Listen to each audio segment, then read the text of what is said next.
Alright, konnichiwa. Hello, one and all. Kansas Otaku is here with you today, and I am playing Tales of Iron 2 Whiskers of Winter on the PlayStation 5. Hope you're all doing well today. So, summer series has come to a close. For a lot of people, well, at least in the United States, even though summer doesn't officially end until I think a couple weeks from now. Most people take the Labor Day holiday as a official end to summer vacation, even though most students have already been back to school for a few weeks already. But I thought, yeah, we'll end our summer series by jumping straight into the worst of the seasons, to some, winter. The harsh, cold, brutal elements. And yeah, I am playing the second one. Played the first one on the Switch years ago. Absolutely loved it. A great art style, brutal graphics. It gets pretty graphic. Can be challenging, but very satisfying. And then, of course, the main thing that, for those who do not know, the gentleman, I cannot think of his name right now, but the one who voices Geralt of Rivia from the Witcher series, the video games at least, narrates these games. He did the first game, and I'm pretty sure he's doing the second one as well.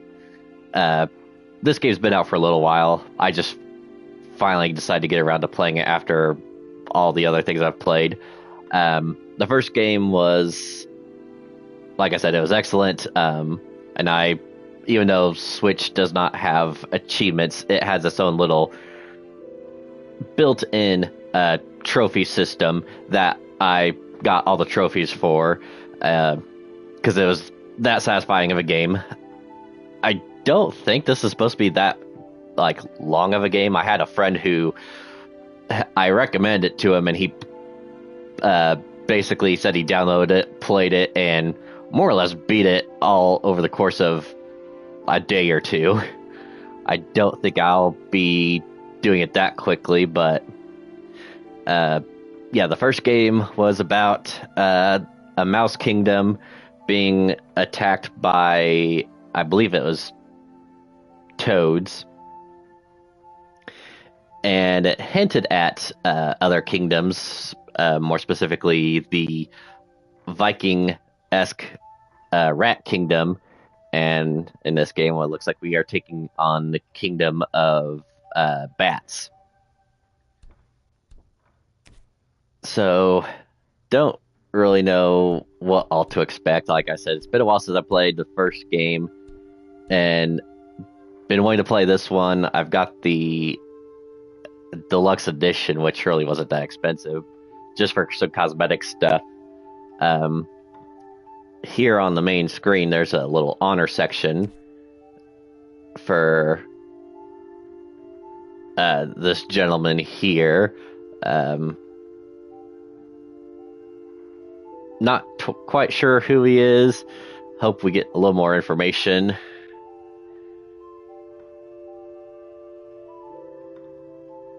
But yeah, this is a nice little tribute screen with all these little rats and the gentleman here. So don't know if he's like a composer for the game or had something to do with the game itself. But we'll go ahead and jump into it.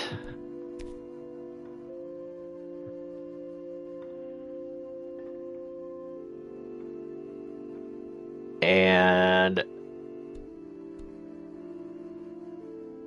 I was gonna say, I'm pretty sure when I played, I was on normal difficulty. I imagine Fairy Tale mode, that one probably would be more ideal for streaming purposes, but I want a little bit of a challenge. And unless it gives me a warning straight off the bat saying that you cannot change it, I'll stick with the middle difficulty, see how that goes, and if it ends up being too challenging, we can always go back.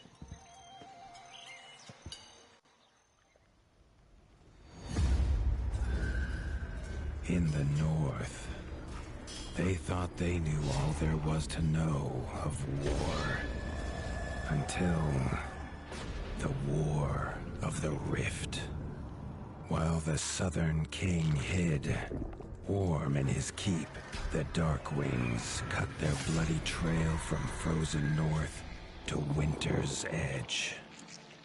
Alone, the Warden and his small garrison turned their whiskers to the icy wind.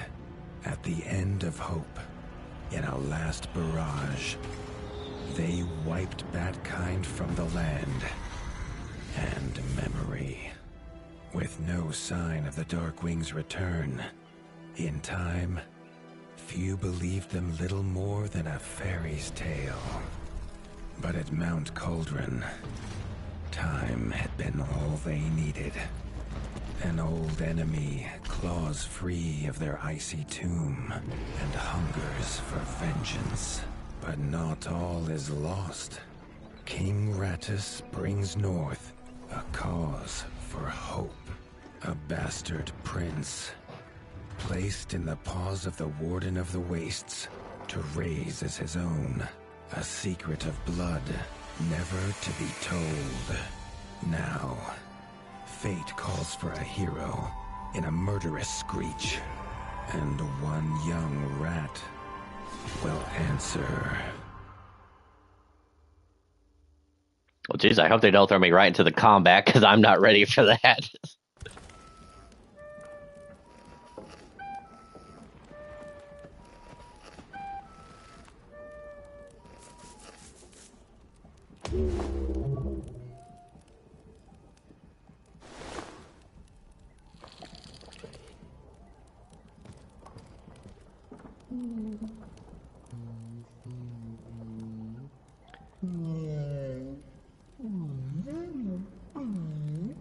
The stomp of his father's boots on the stair was how every morning began for Arlo.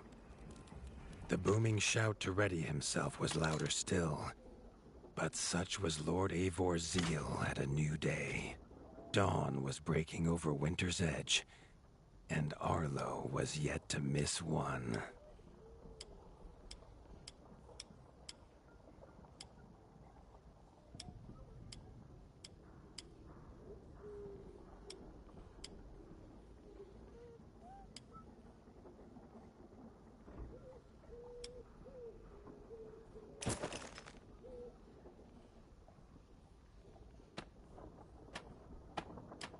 Alright, getting the stats info, that's fine.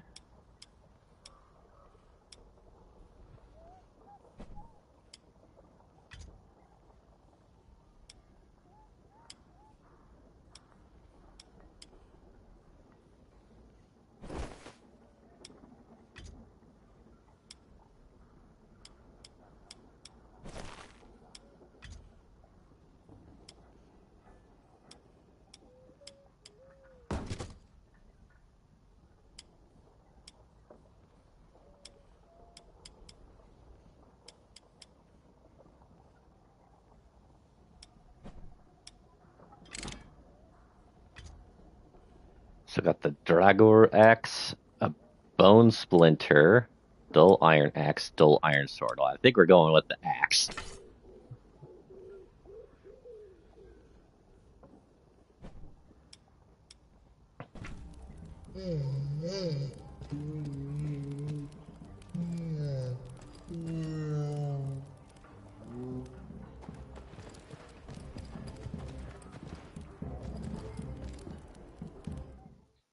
So yeah, it's like, even though it is kind of the same, it's like with the first game with the Mouse Kingdom, it was like knights and stuff like that, and with this one, it's rats and Vikings. The castle echoed with the horns of the returning hunters, bringing their night's bounty. Arlo's little heart quickened to hear it. The only thrill to be found inside the high walls was a hunter's tales of what lay beyond them.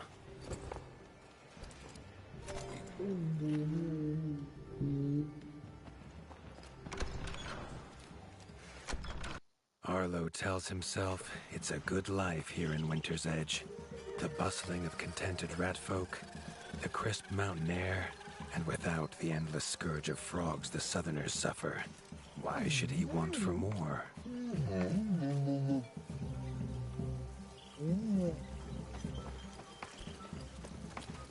Arlo has no memory of his mother, but Hilda's food was a true taste of maternal kindness.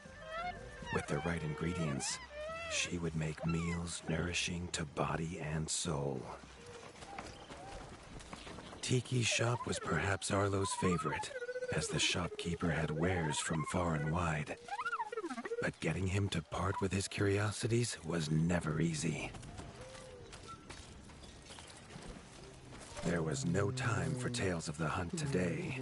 Lord Eivor was already dividing what was an excellent haul, happy to see his people provided for. Arlo longed only to join the hunt, to see the ratdom or even the lands beyond. His father called it a fool's wish. Arlo's destiny was unshakable, much like the keep that would become his by birthright.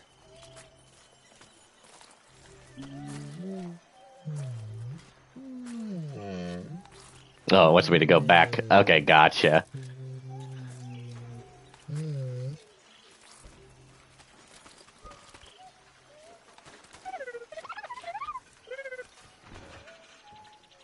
Proof of delivery for the goods going to the shop. Hopefully they remember when it's time to trade.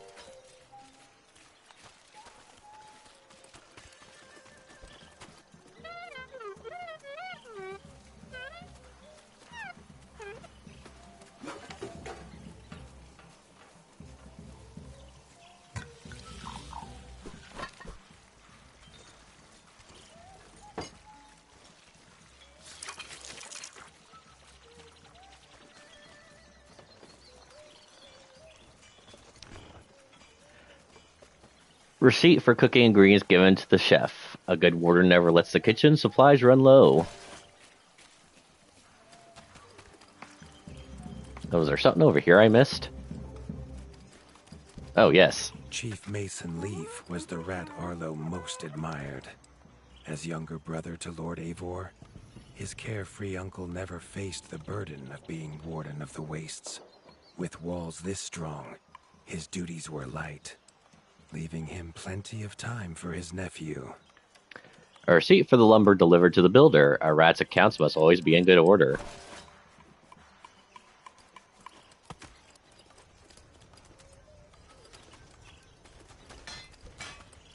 Crunk was a rat's rat, with no interests beyond his forge. If you have the parts, this master crafts rat can make armor and weapons that would see off a sky scorcher bite, or so he claims. Arlo wondered how well they'd do against something that wasn't a myth. Alright, so the different... Oh, I can improve the helmets. That's cool. Oh, so that is pretty funny that like these ones do change. Like the wood helmet's kind of cool. The bone helmet looks really cool.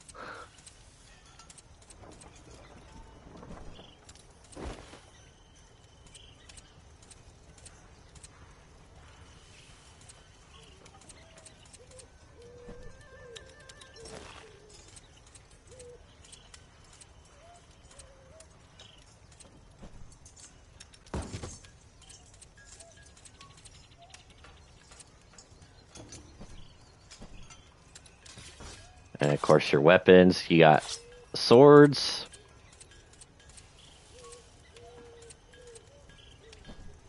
spears, which, I don't know, I like a good spear just because of being able to attack and have a little bit of distance between you and your foe.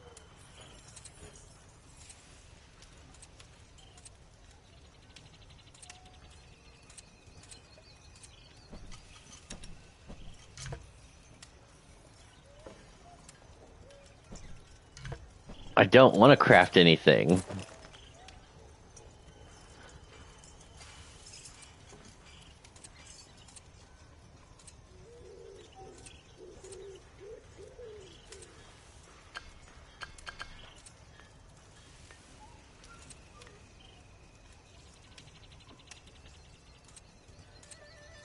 Oh, is it?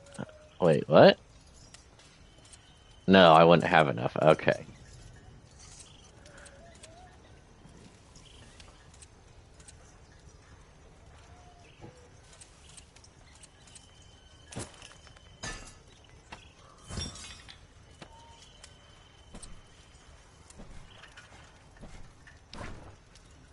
Proof for delivery to the iron given to the smith, yet somehow they always need more.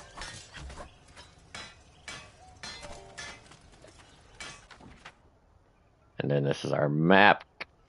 A little simple so far, but at least it tells us where we need to go.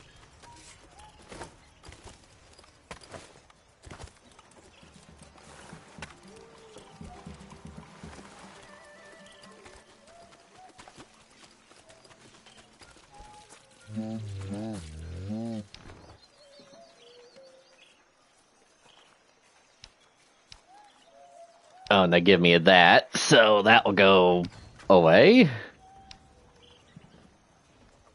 The hunters had brought unwelcome news. A family of the reviled creatures ratfolk called backstabbers had moved into the wastes. Eivor told his son to fetch his weapons.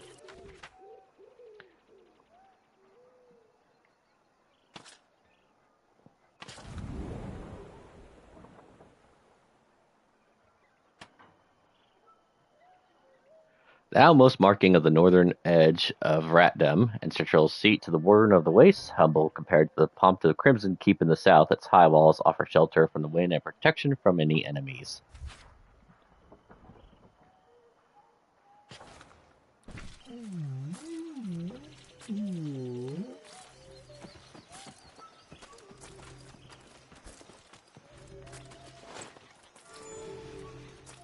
These are just like our little save spots, which I'm sure are going to be utilized quite a bit.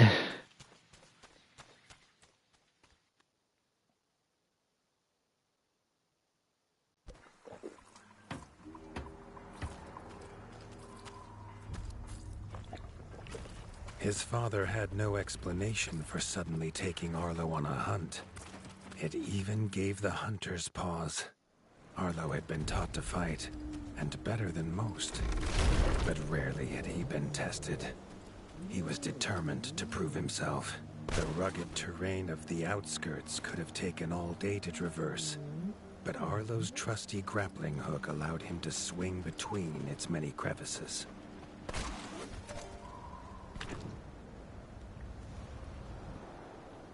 Okay, this rabid creature uses quills that run the length of its back and can be fired to defend itself. When curled to a ball, it is able to move at blistering speed to attack its foes. So is it supposed to be a porcupine or a hedgehog?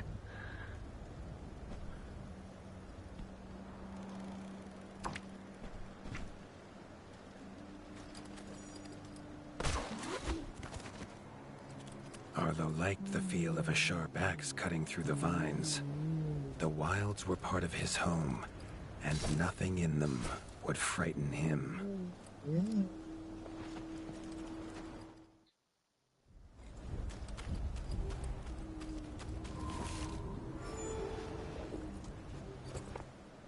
The famous frostberry bushes of the wastes were in full fruit already.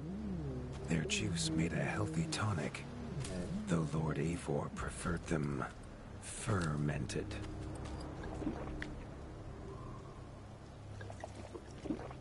Okay, so that's gonna be our health. His father was a sturdy rat, built for strength, not speed. So Arlo found it curious that he challenged him to a race. The prospect of the hunt had filled Lord Eivor with a vigor that his son had not seen in years, or at least since breakfast.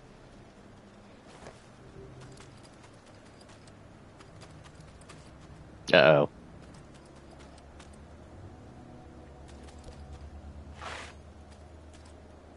Warden fights the hardest battles, he told Arlo, and needs the sharpest blade. With that, Eivor gifted Arlo his own sharpening whetstone.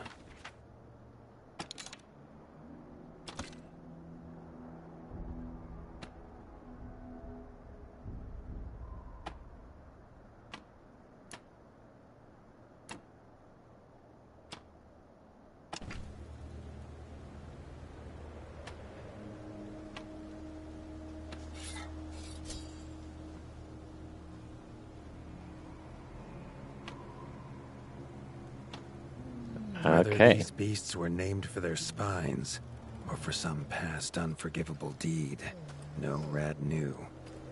Either way, Arlo was about to find himself at the pointy ends of this brood. Even young backstabber Red attacks were brutal, but a well-timed dodge would see Arlo escape unscathed.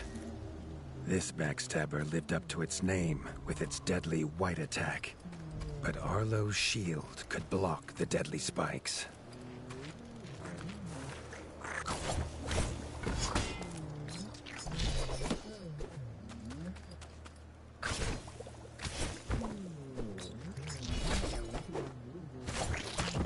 Ow.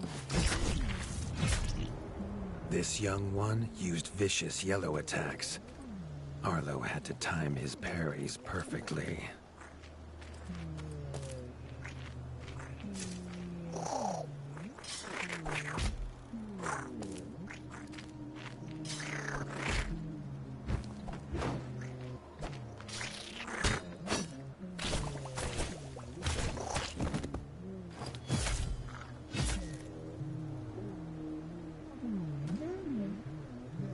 This mother had left her young to fight alone, but the same could not be said of Lord Eivor as he leapt to his son's side.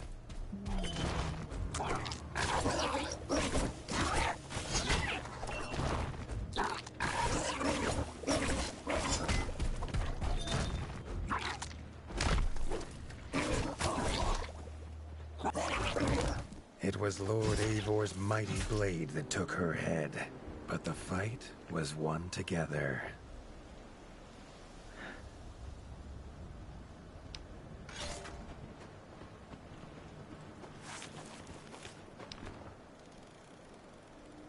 Almost as tough as quills, the hair from the backstabber's head is hard to wield, but can be an excellent crafting material for a skilled armorer.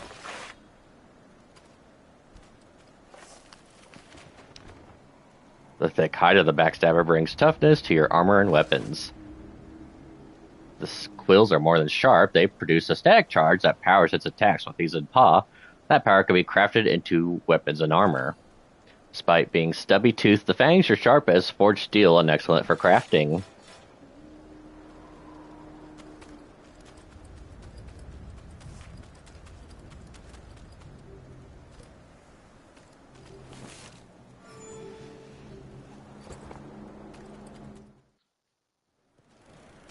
Arlo basked in his father's pride, almost as warm as at the fire inside Winter's Edge.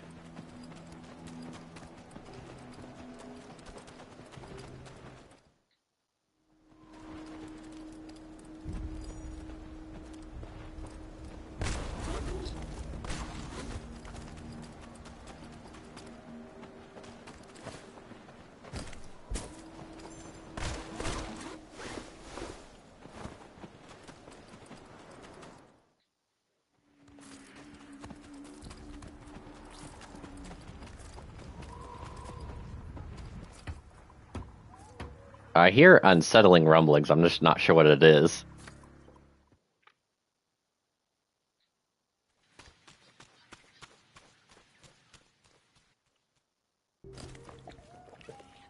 Triumphant and keen to tell the tale of his son's victories, Lord Eivor set to a night of drinking with the elders.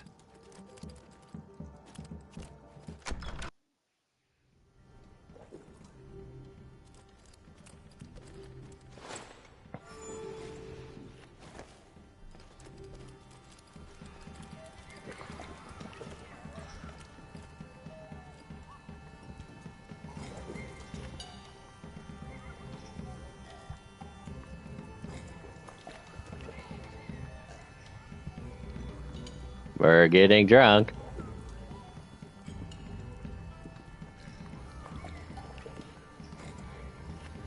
Bleh. Does that mean I've had enough? Nope, more drinking.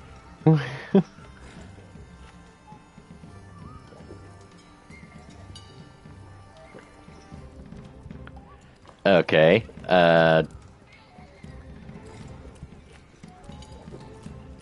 I guess do we just head back to bed?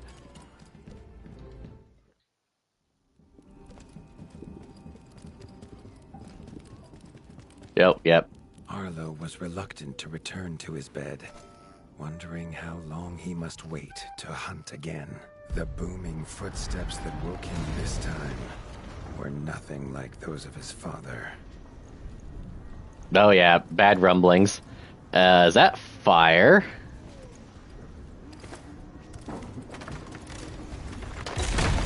Oh god!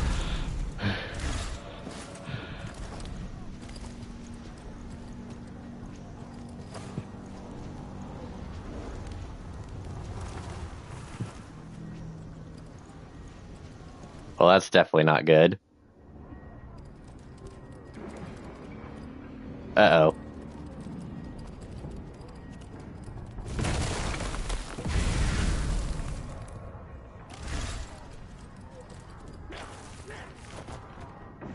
The key that opens the keep of Winter's Edge.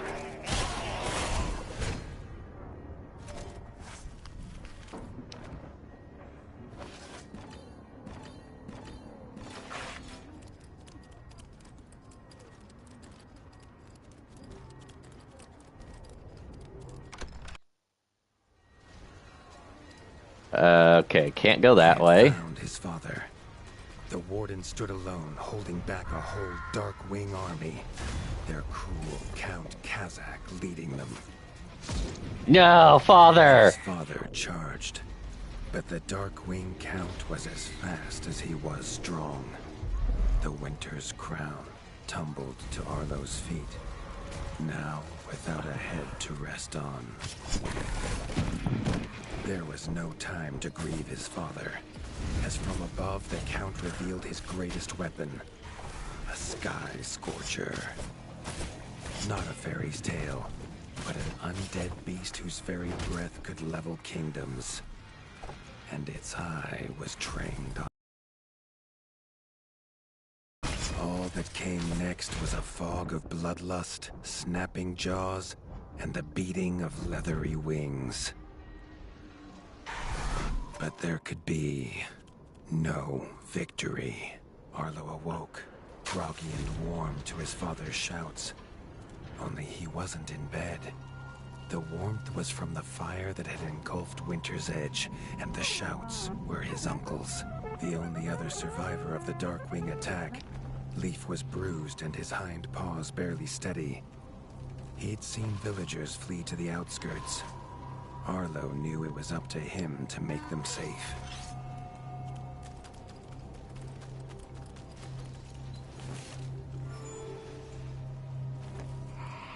Yeah, the game did not take long to just automatically go straight for the... Oh, here's your dad, now he's dead. Technically not your real dad, but you don't know that. Anywhere. Krunk's smithy hammer and Hilda's chef's knife. Arlo wondered why they would leave him here.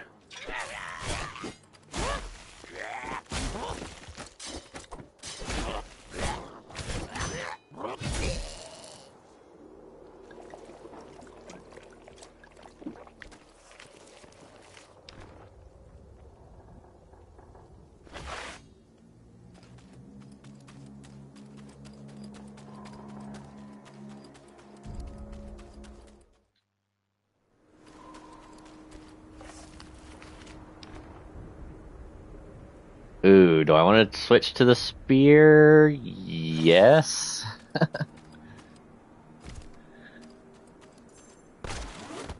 Oh, thank goodness I still have my grappling hook.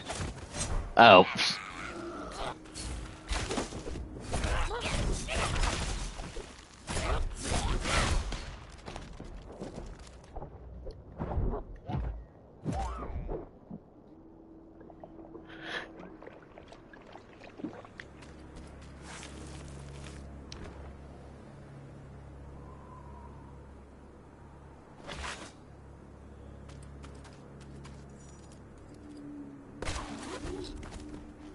With the attack at Winter's Edge, no hunters had come to check their traps. Harlow thought he might find a use for them.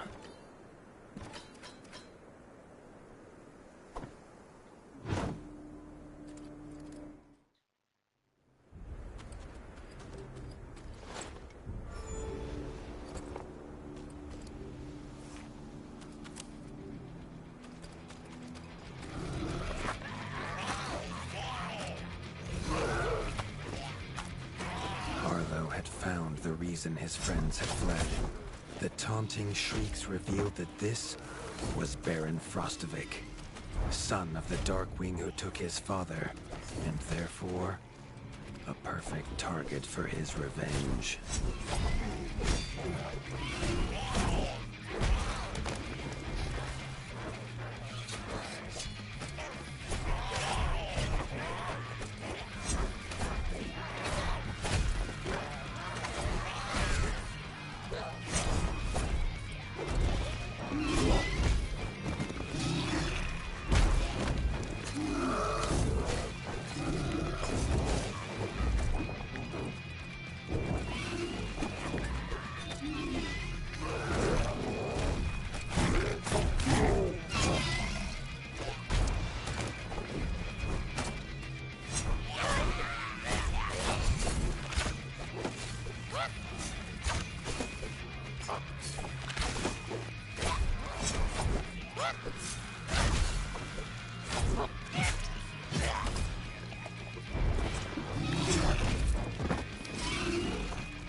Ow.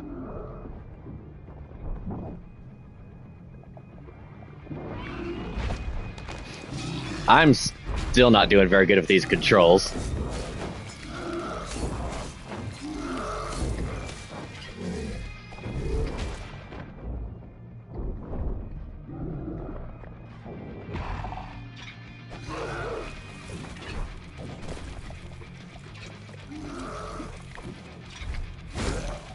Ow.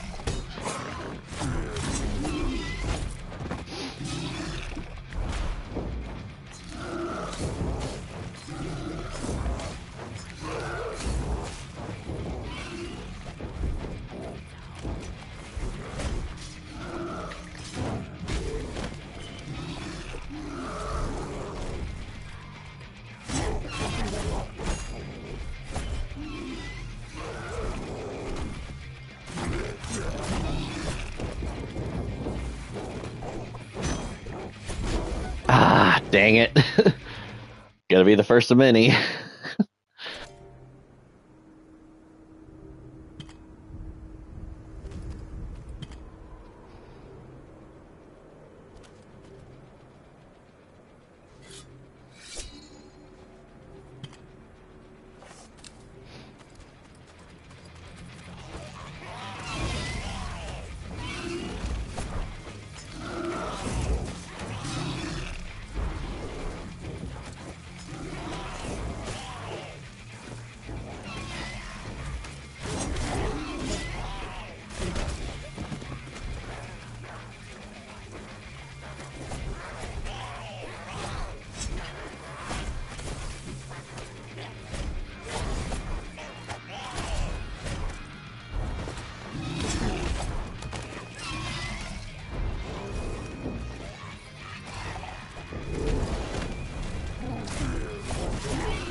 Well, son of a gun. not gonna be a good run here.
Well, that sucks. God damn it.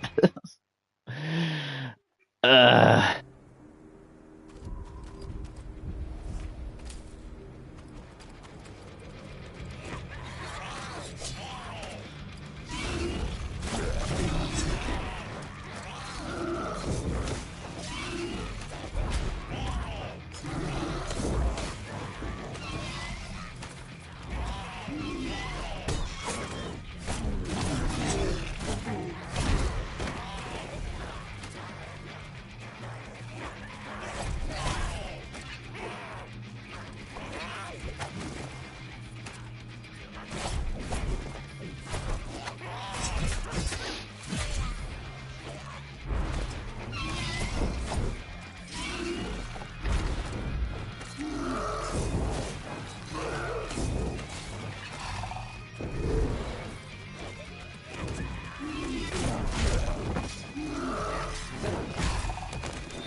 Motherfucker.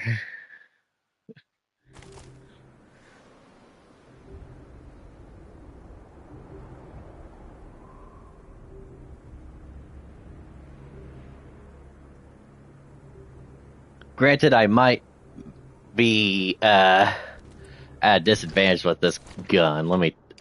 Gun. What am I saying? All right.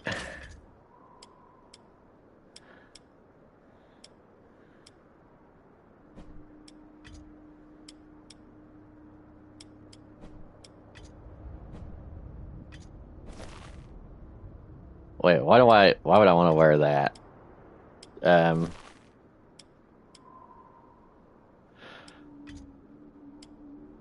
Well, whatever. Spear, bone splinter. So I still have this? Okay.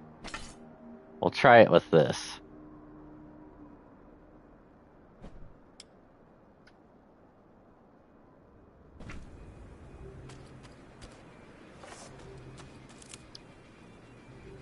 And do that.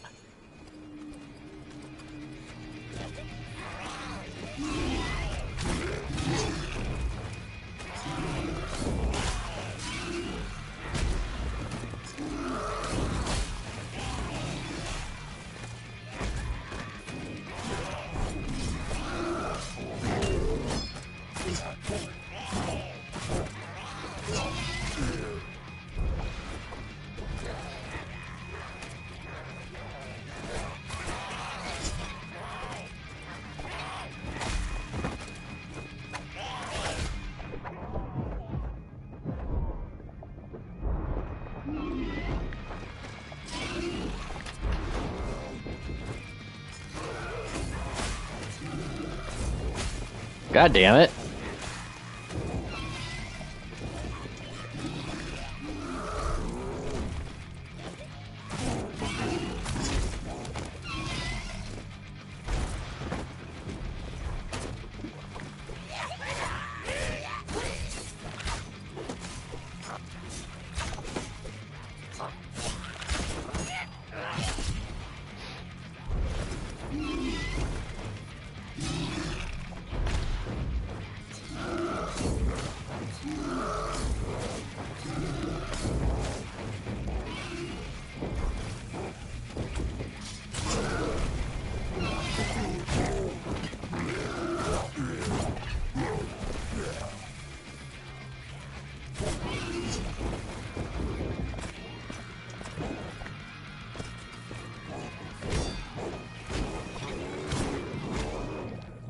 Well, son of a bitch.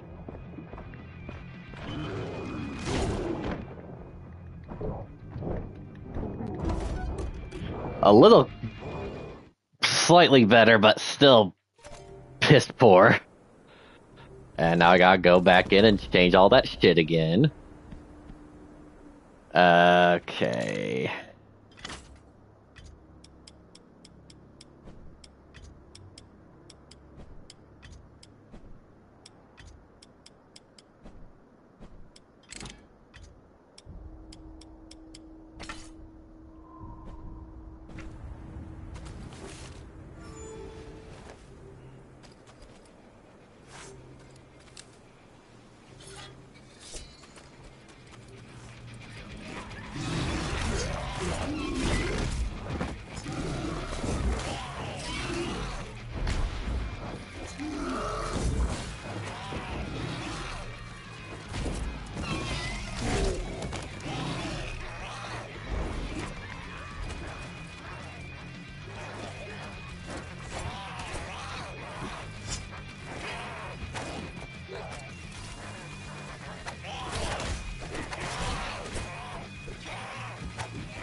Oh, you bitch! I had you! Fuck!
God damn it.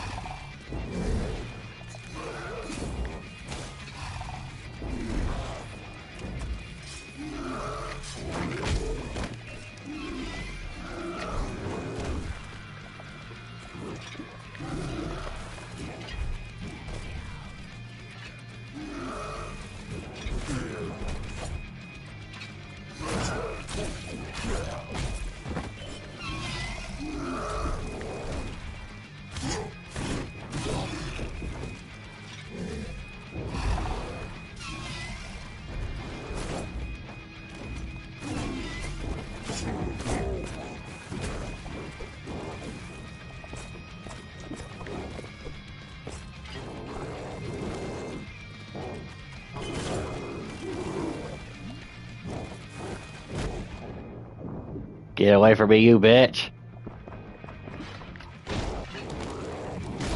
God damn it, motherfucker.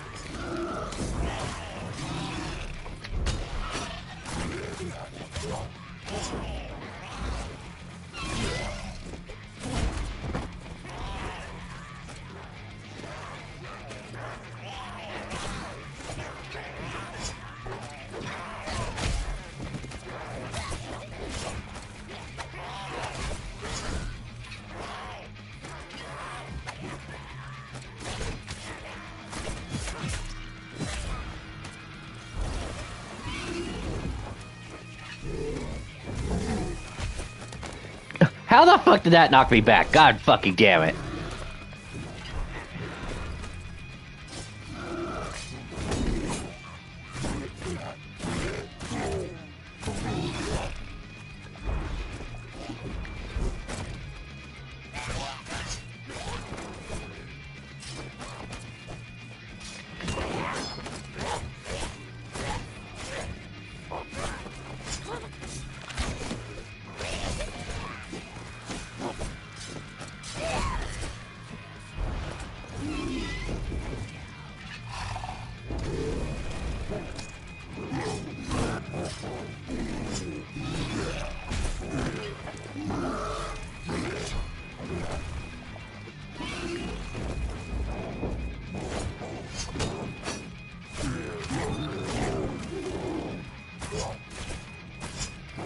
Die, you bitch.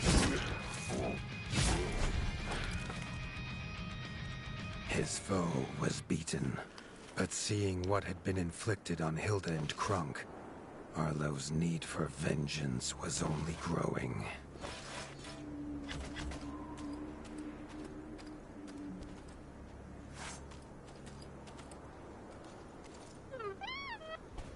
No.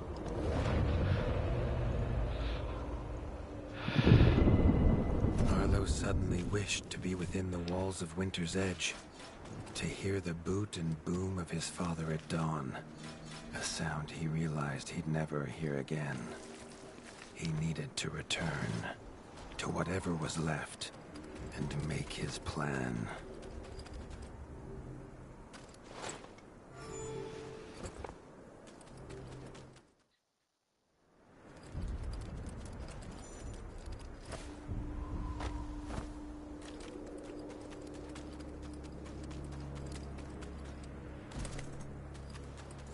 Oh, I took fall damage from that?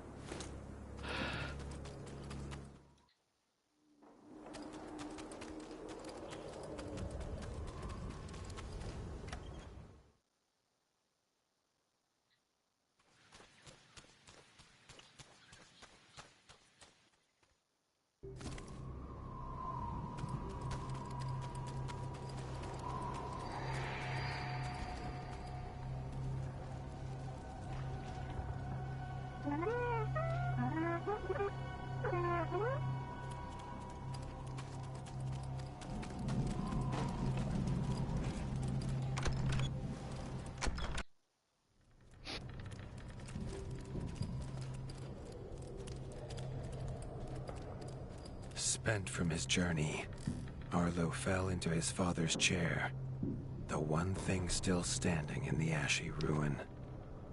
It was his chair now, along with the title of Warden of the Wastes. Arlo's shoulders slumped at the weight of it. Do I want to wear that now? I think I want to put it away. For a moment. The dark wings had nearly scorched the ratdom to ash before, and now it was for him to stop them. He was going to rebuild Winter's Edge, a beacon of hope from which to drive back the shadow.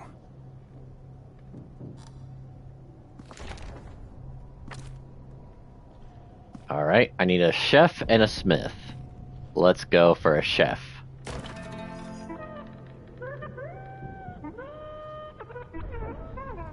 This much Arlo knew. No rat would rebuild Winter's Edge on an empty stomach. The kitchen had to be fixed and stocked. Leaf suggested Arlo visit the Night Eyes of the Golden Forest, known for their hearty food. Arlo hoped rat wasn't the key ingredient.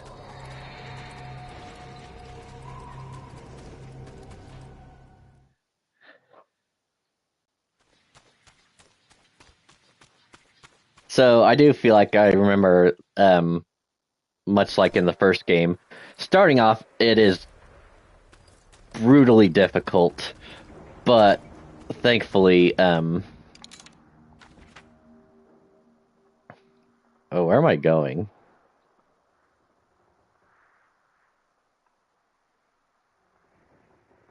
Oh. Okay, so we need to go here.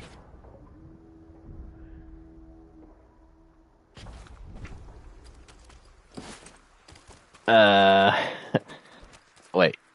Do I go there from inside here? Okay, let me check. Maybe I did go the wrong way. Yeah, like the beginning of the game, because you're learning how to do everything, and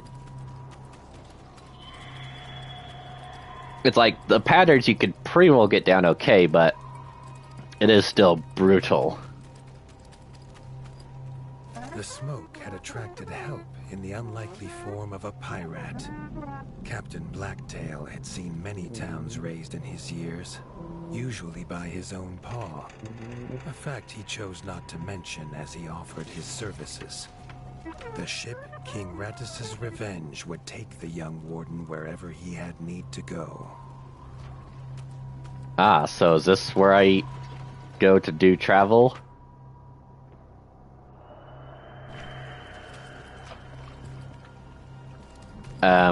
I'm assuming that's when I get to other places, because right now it looks like that's all I got. Unless I could do it from here. Oh, okay. Awesome.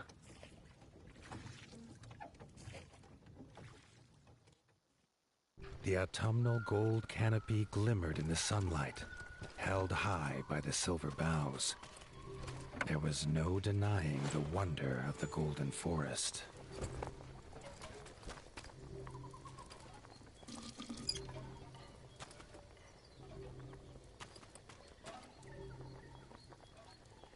There's... Yeah, is that an owl in the back? Well, I guess we'll find out. Ah, there's others. Oh, maybe they just wear owl masks to kind of scare off intruders. Peace Arlo found beneath the leaves was not to last. A shrill cry cut through the calm, a call for help. The bug farm? Hi. Friend? Foe? Oh. The hoots came from inside the bug farm, along with a stench of pond scum and villainy. A frog trap. Damn frogs. Ow.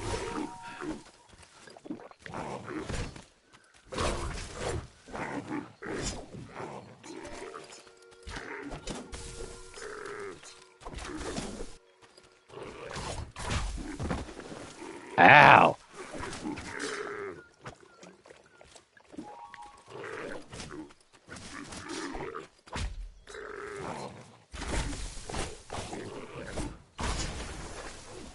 Motherfucker.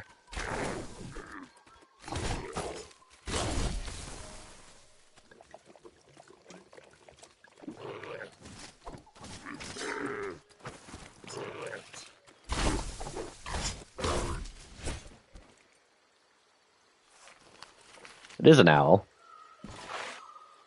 Grateful for her rescue, Erica the Ranger offered to guide Arlo to the hidden village of Nestminster. Sorry, I got loot. Oh. I didn't mean to go in here, but alright.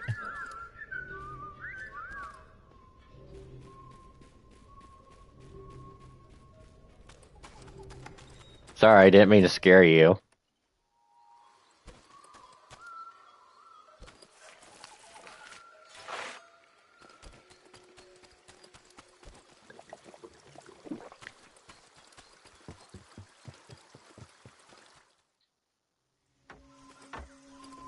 Nestminster's entrance was guarded.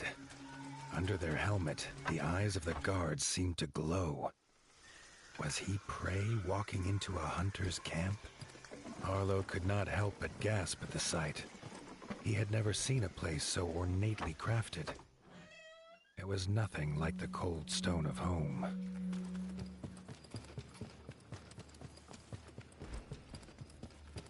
The Parliament was deep in session when Erica and Arlo entered. The Night-Eye elders listened, still as statues, to the pleading of a chef whose daughter Frey was missing. Erica threw herself forward, proclaiming she would rescue the chef's daughter and needed no help. Then she was gone, leaving Arlo to face the elders alone. The elders' staring eyes unnerved Arlo, but when they asked him to protect Erica, he did not refuse.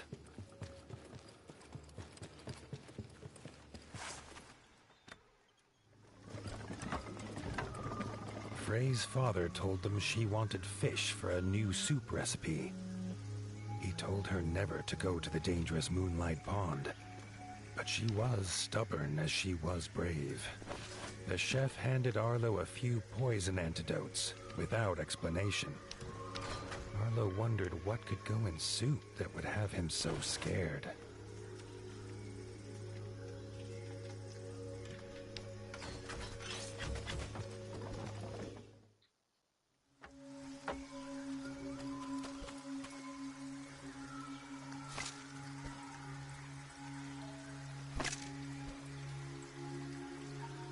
I guess I should look. Okay.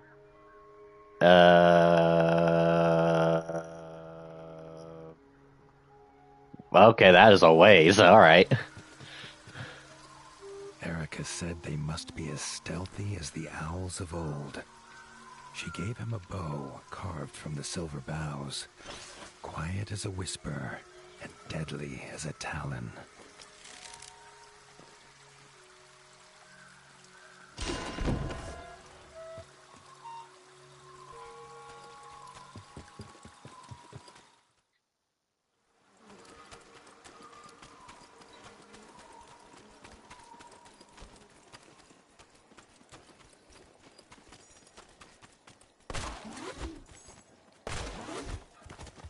Oh, I thought I was special. I thought I was the only one with the grappling hook. Well, now I feel stupid.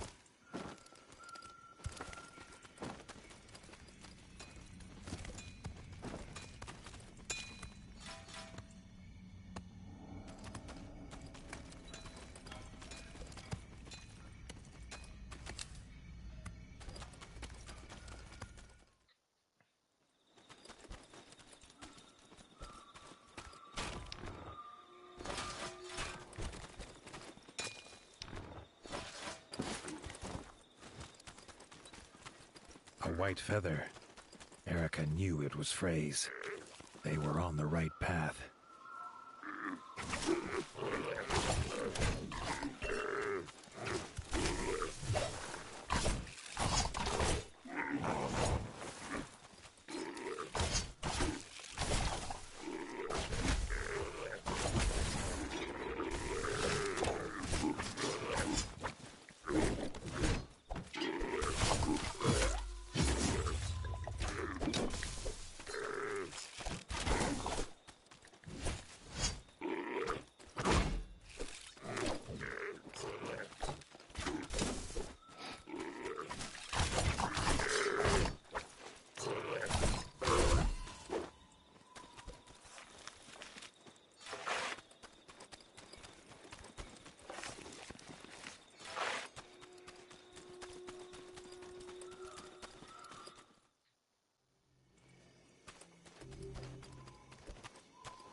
Hmm. A frog scouting party squatted in the mushroom farm.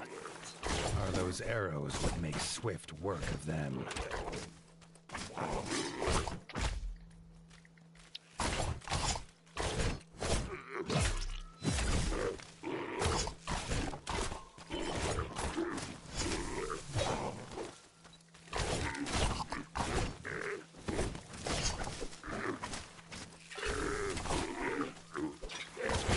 Ow.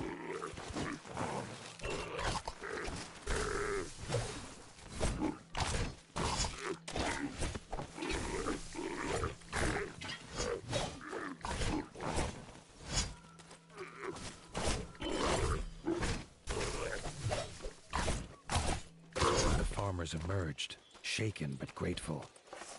Arlo had never met stripe snouts before. Badger brothers Marco and Lorenzo's keen eyes had seen Frey go by, headed for the pond.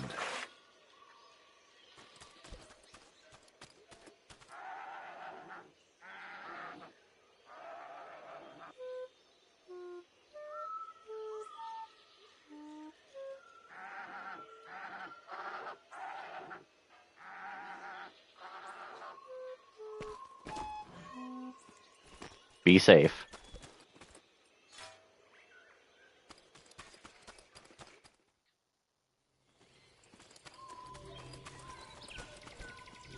Oh, nice.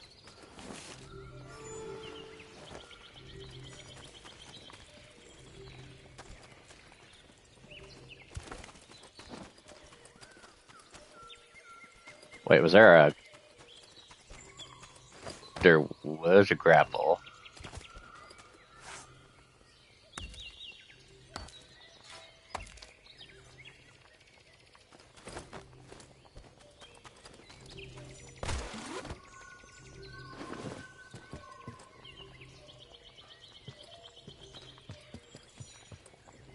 Oops.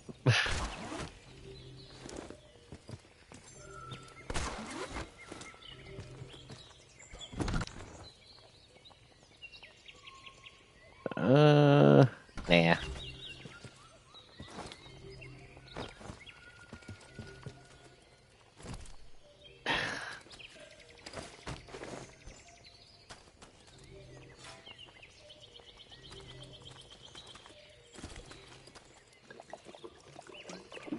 That still annoys me to no end. That hurts.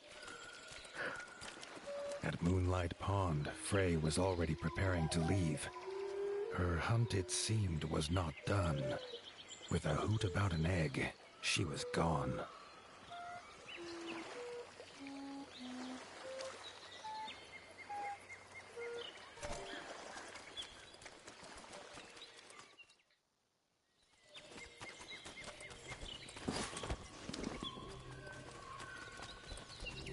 Oh. Thank you.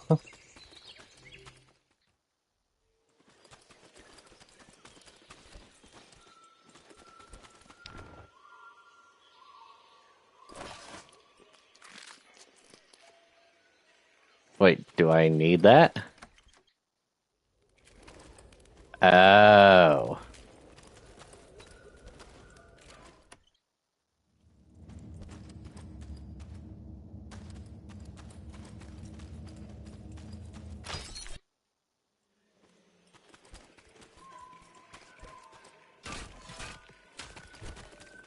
The sky flashed with a blinding light.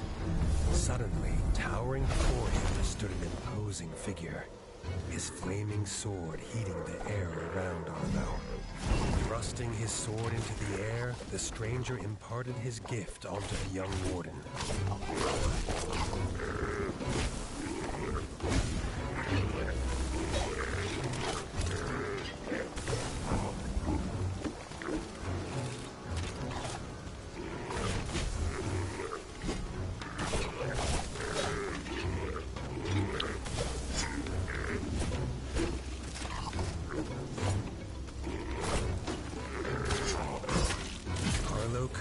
The stranger's gift pulsing through his body, filling him with a burning desire to avenge his father and rid the North of the Darkwing scum.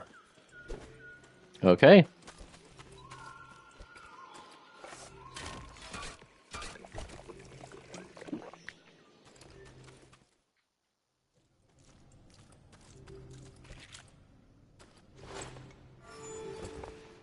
Tunnels are rarely used by Night Eyes, who prefer an open sky above.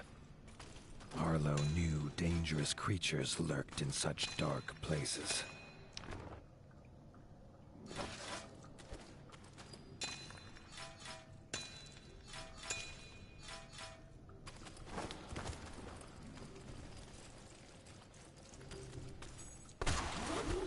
A Batman.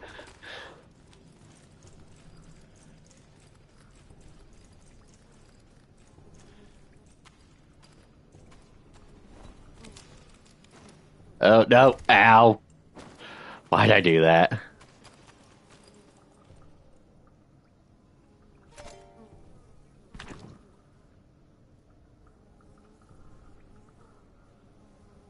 Slither scale. I don't know if I like that.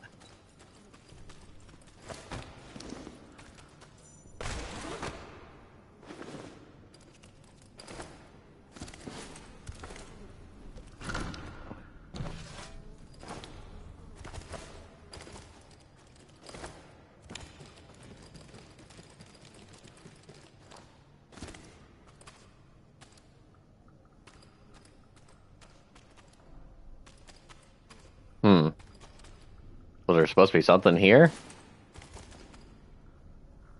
Okay.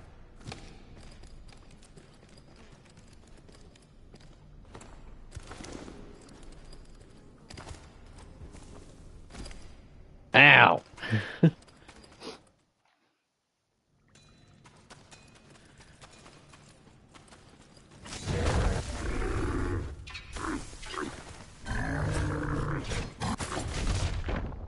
Ouch.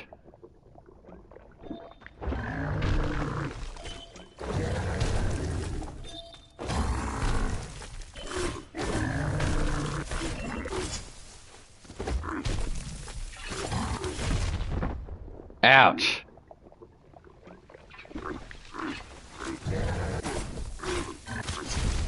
Ouch.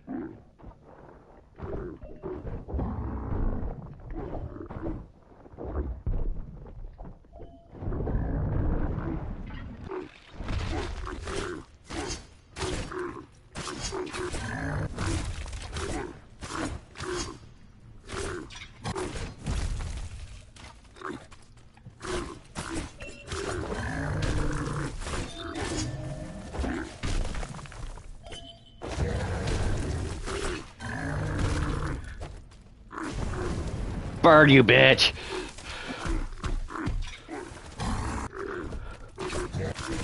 Ah, I got... I got too lucky for a while there. Aw, I gotta do all that again? Son of a bitch. Tunnels are rarely used by Night Eyes, who prefer an open sky above. Arlo knew dangerous creatures lurked in such dark places.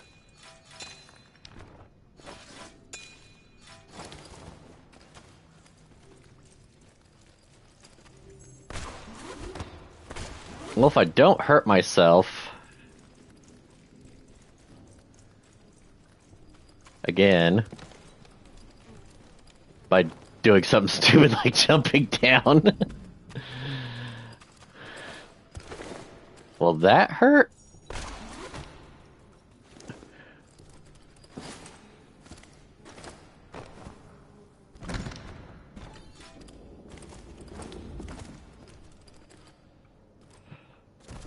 Yeah, it still hurt.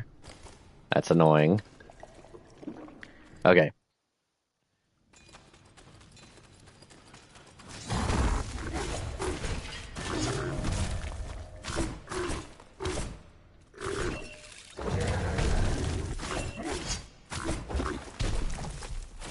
Burn, bitch!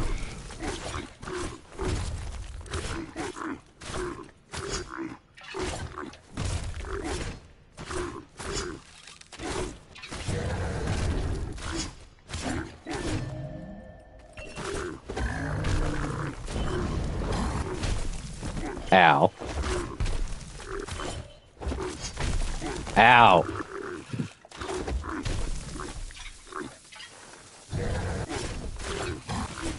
Ow, I got greedy. I got greedy.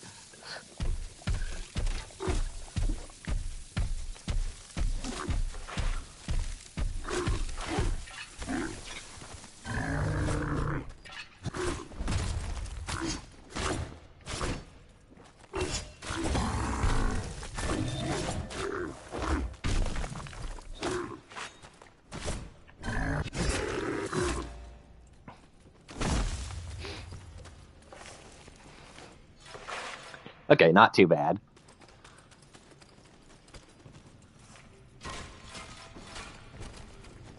Oh, fuck. Thank God. Oh. Sorry, little bug. I didn't...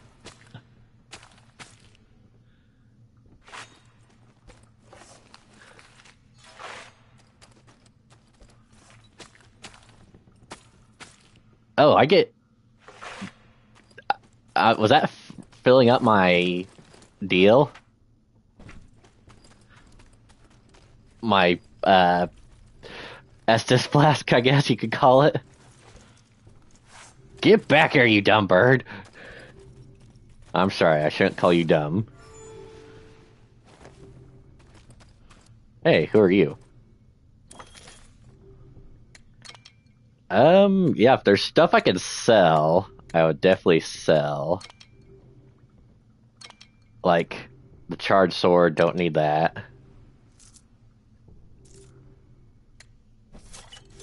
The charged spear, don't need that.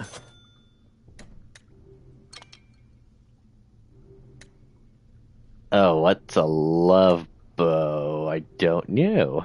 But I could apparently get some money for it.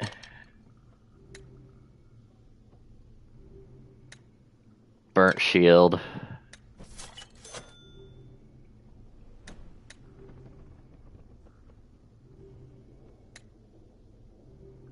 Armor, burnt armor.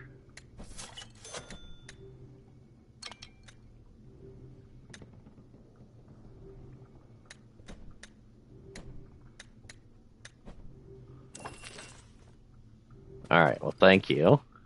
Just take another seat.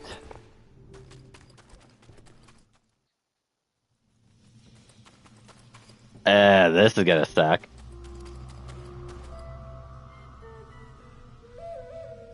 Prey had found a whole nest of eggs. She was uninterested in who the owner might be. But the mother slither scale was very interested in her.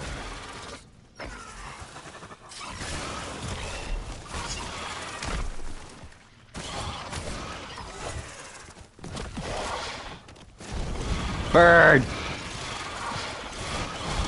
Ow! Poison!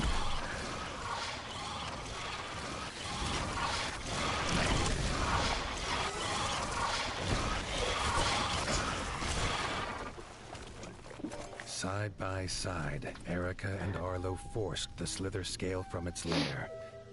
Erica would not leave Frey to travel alone. They would see him back at the Parliament. Alright, well I'm glad you were able to do that.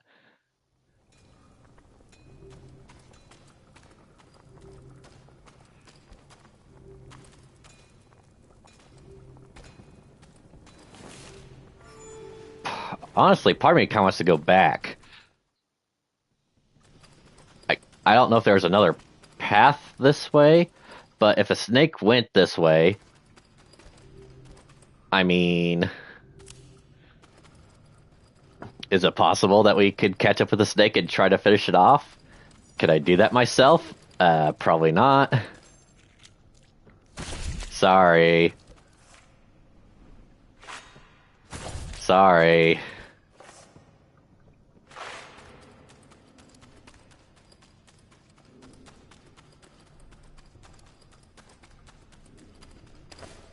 Oh, what's this? Ah, I need a bird skull. Okay.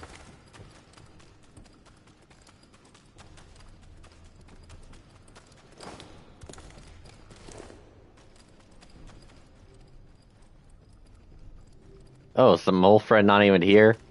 Mole friend left. No. All right. Well, there was a bird skull there. Why can't I have that? And there. All right. Yeah, let's go. Oh, hi.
Hey.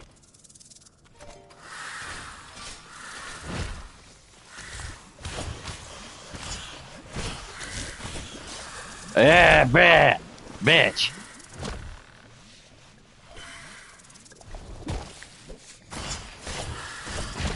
Ow.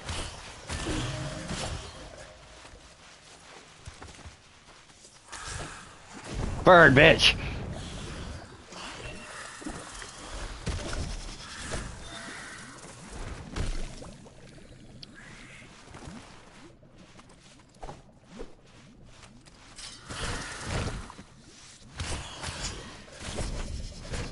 Ah, gotcha.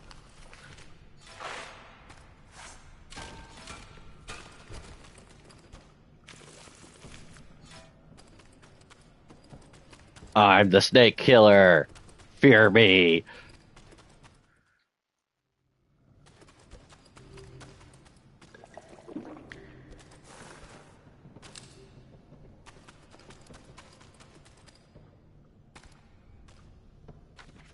Oh, that's above. Ah.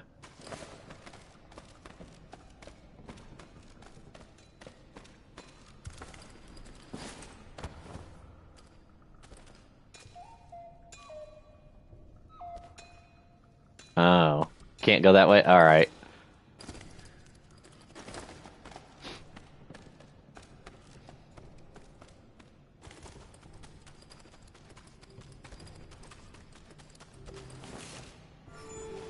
I do appreciate the game being generous with like little save points. Oh Jesus! Just ignore him. Run away. I'll have a snake. I don't want to find the snake.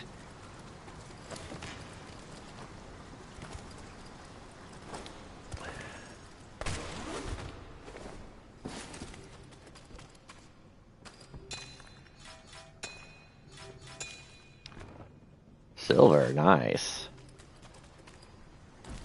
Ow.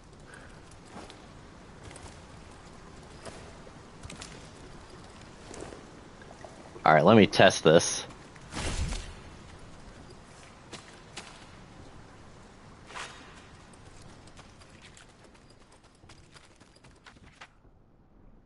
Alright, I guess this... yeah, this was the way I was supposed to go anyways. The bug farm.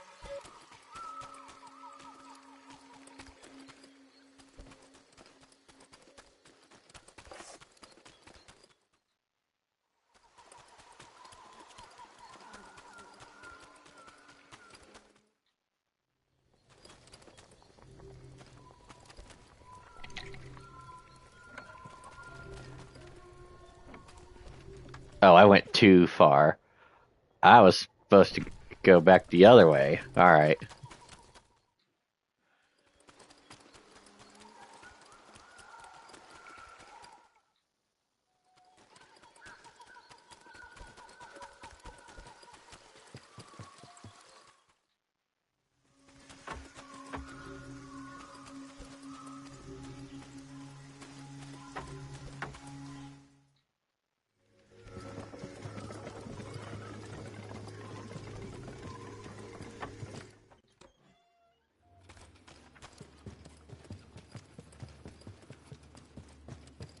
Erica and Frey held wings as they asked Arlo and the elders for their blessing. They wanted to leave and start their own kitchen at Winter's Edge. All agreed. Arlo hoped slither scale eggs would not be on the menu.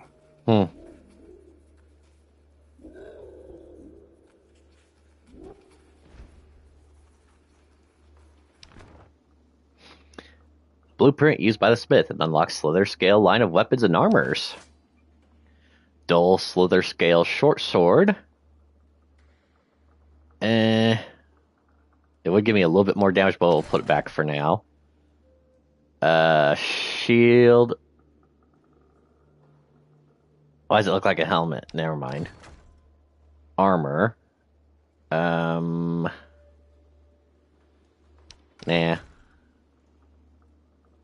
Rough slither scale helmet. Nah.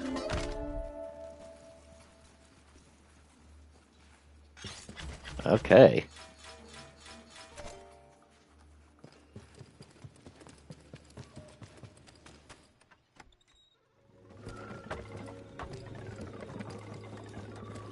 Arlo was keen to head home, but an owl called Sigrid stopped him.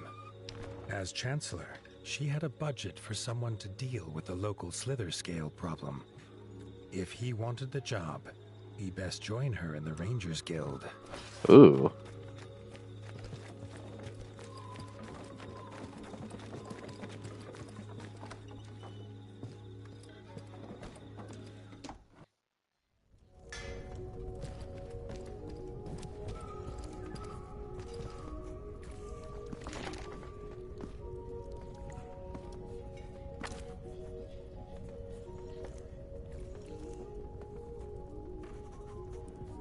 Clay brings all the bugs to the yard. Okay.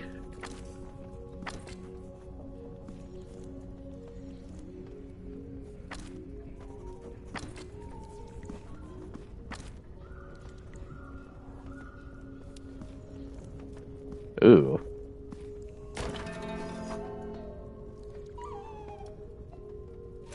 The owls were worried, which was a rare sight.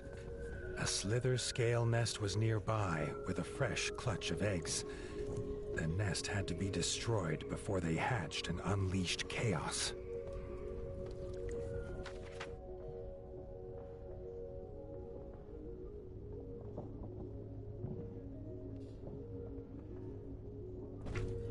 Alright, so that's just back at that place I was at.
Alright, well, I think I'll go ahead and do that quest.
Alright, we've got some traps.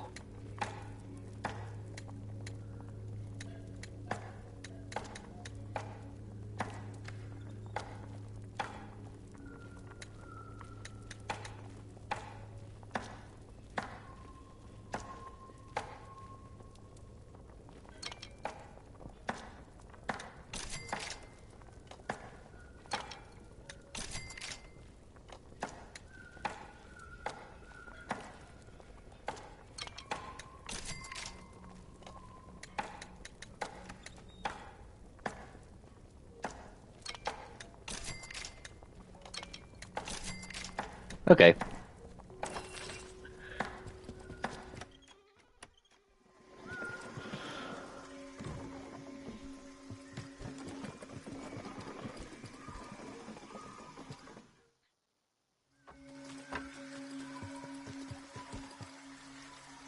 Arlo had heard the sniffling of the heron leagues away.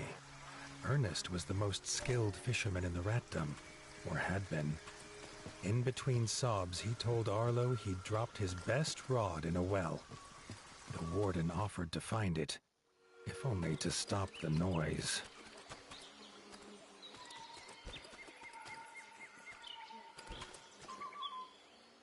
Oh, can't go there. Okay. Thank you for letting me know. Oh, where's this? Oh, back over there? Alright.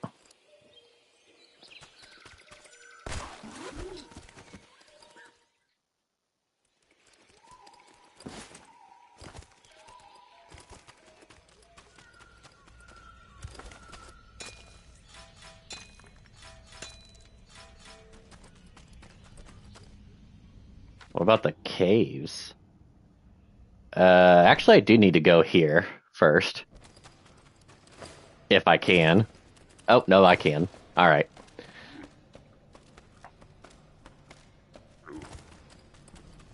Couple of pesky little snakes in here that need to... Oh. Alright. Too late. The nest was a writhing snare of slither scale.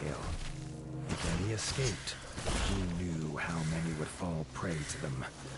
Arlo would not let that happen.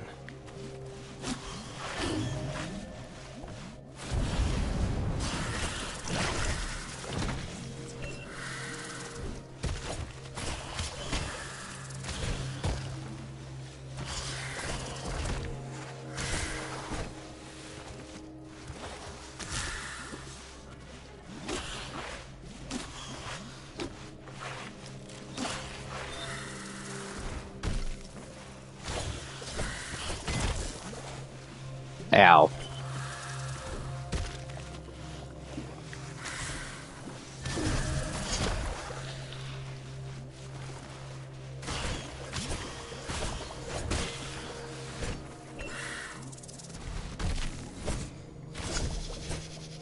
Okay.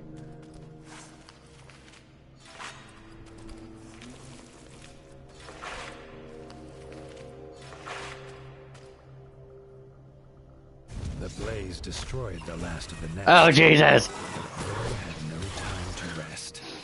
The slither scale had returned. Oh, God. I didn't realize it was going to be the babies and then the mama. Oh. And this was the last place I saved. That's awkward.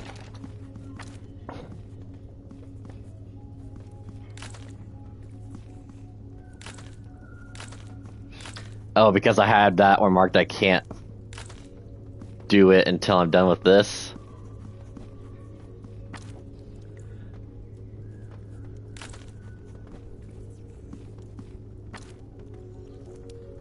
Alright. Oh, yeah, and I just realized all that I had. You know what? Because the poison's not good on the snakes right now, I'll just leave it with what I got right now. I'll wait until maybe even until I get a blacksmith. Yeah, this part sucked though, losing all of this.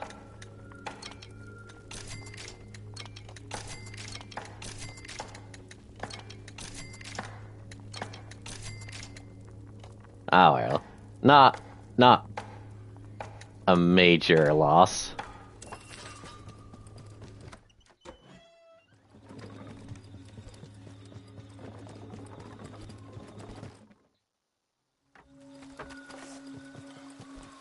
Arlo had heard the sniffling of the heron leagues away. Ernest was the most skilled fisherman in the ratdom, or had been. In between sobs, he told Arlo he'd dropped his best rod in a well. The warden offered to find it, if only to stop the noise.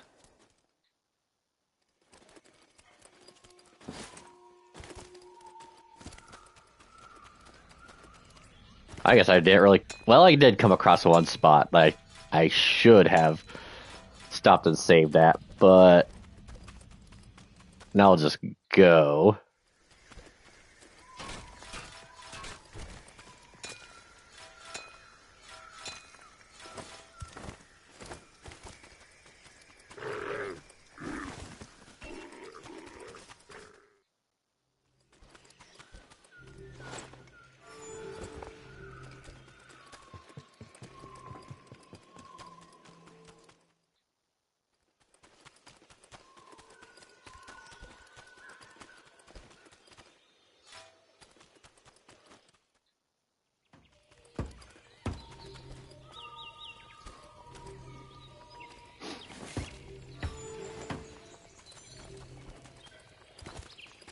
Alright, now I'm at a good spot where I can...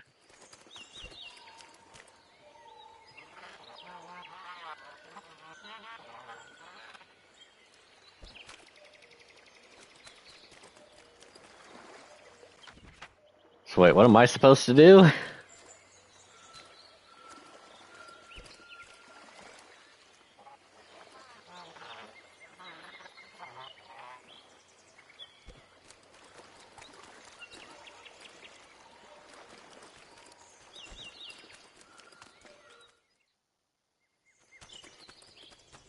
Well, I guess the one thing I could think of that I know I could do is go back underground, here.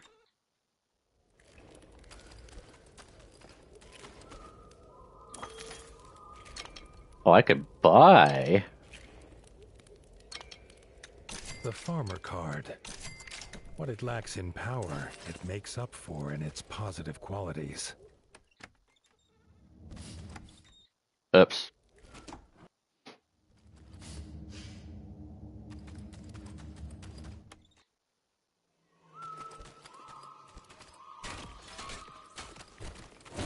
Ah, Jesus!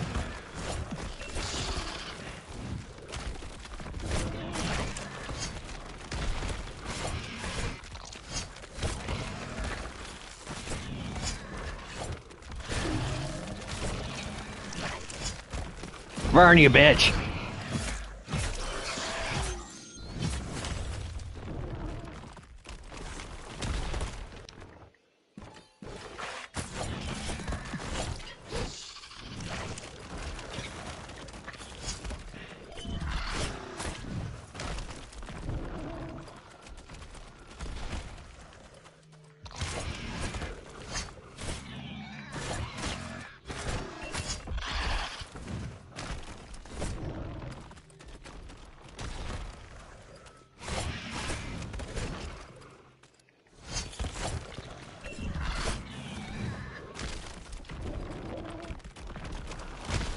Ow.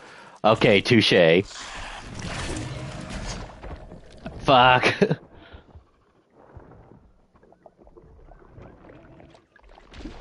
And burn.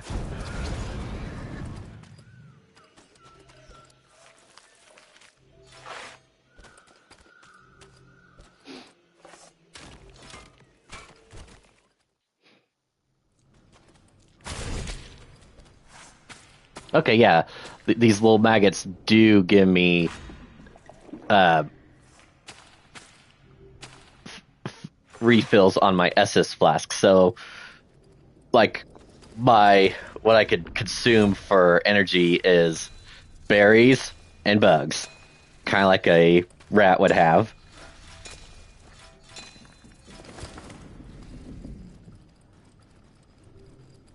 All right, I think if I remember right, there was a bench up here by the snakes.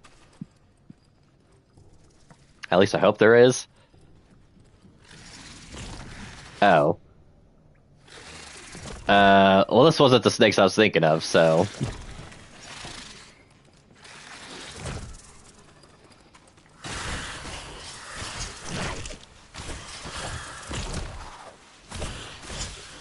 Okay, well, apparently the damage would have been the same either way.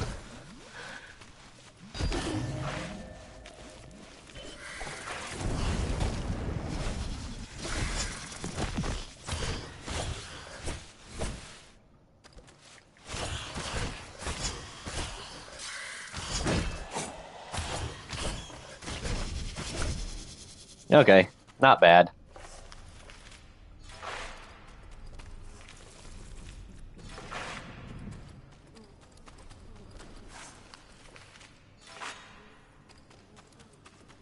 So, out of curiosity, I do want to go back up here to that one spot just to see if there's anything here.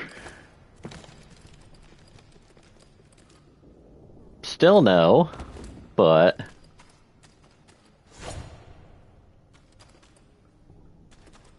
I bet there's gonna be something there eventually.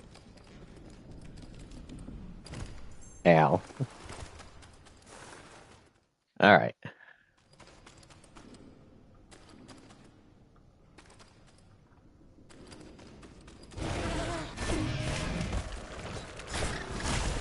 Ow. Ow. Bitch.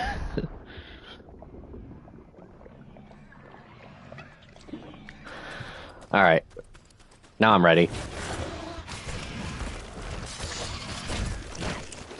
Never mind, I'm not ready. Ow!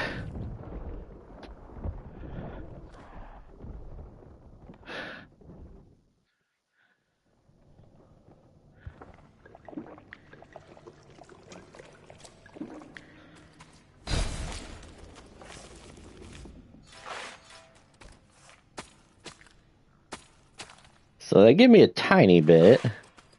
Oh, sorry.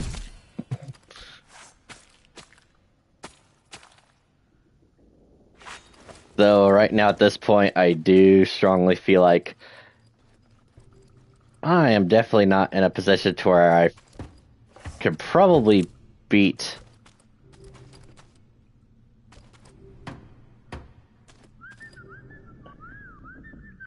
Oh, is this fast travel points?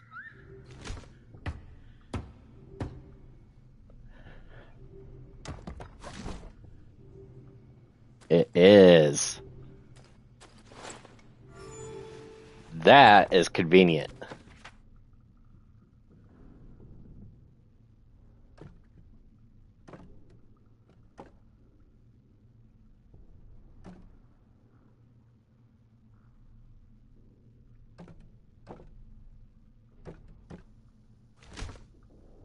Oh, I can build them from here too? That's good.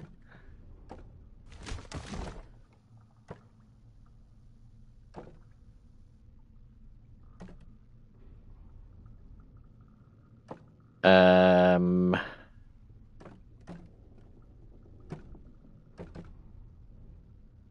I guess the question I have now is,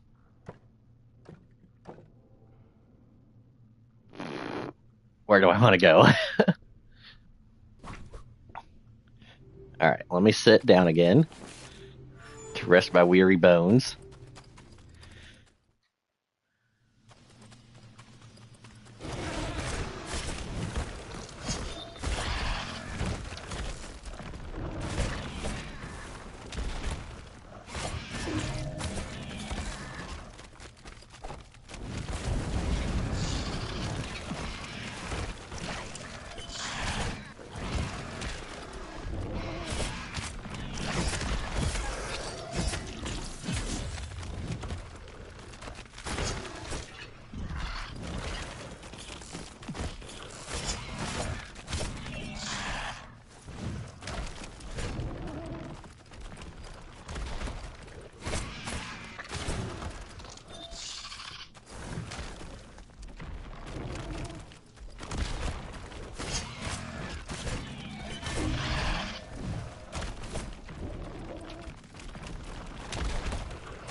All right.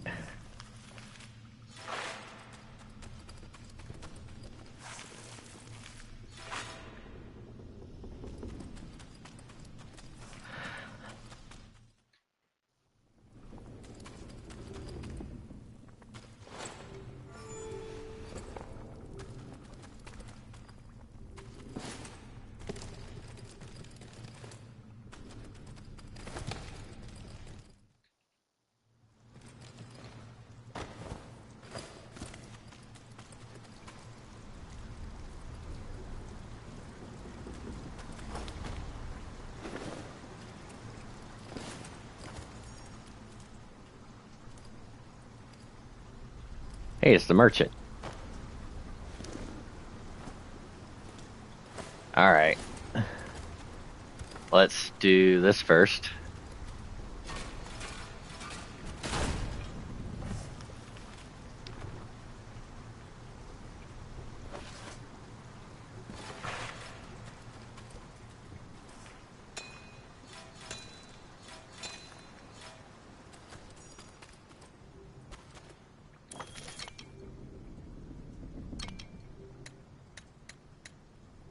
A whetstone. That would be nice. Can I get more than... Oh, I could get 2. All right.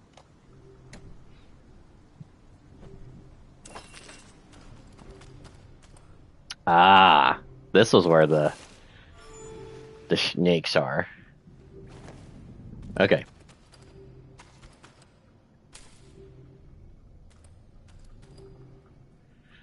Well, let me go ahead and sharpen this up and let's go in.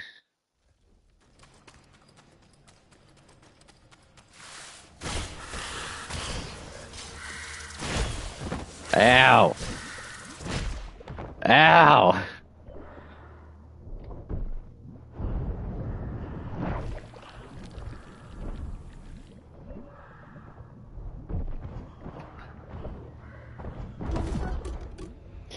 Thank you, game. Thank you. Really like that. Yeah, I'm just gonna go in. I won't use the whetstone until the boss comes. Oh, what the fuck?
Ouch.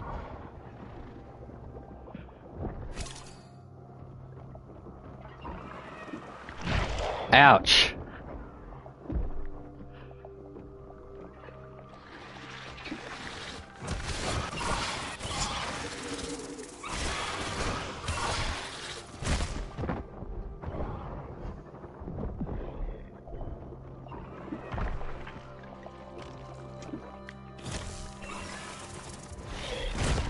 Ow!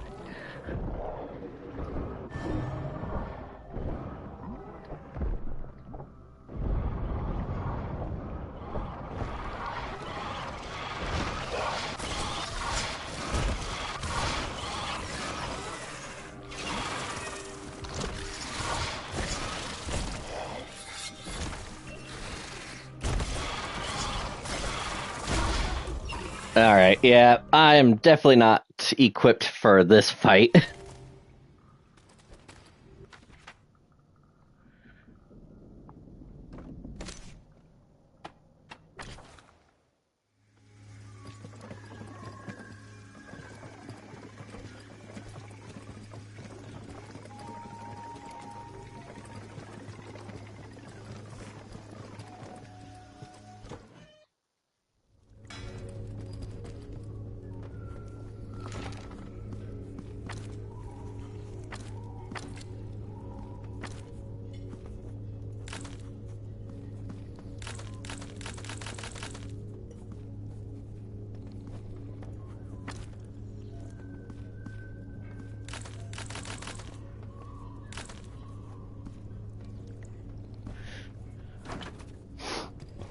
Alright, well, at this point, I think I will go ahead and make my preferred weapons.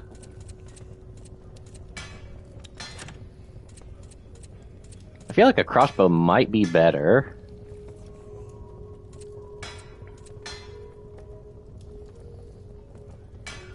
Does it take the same kind of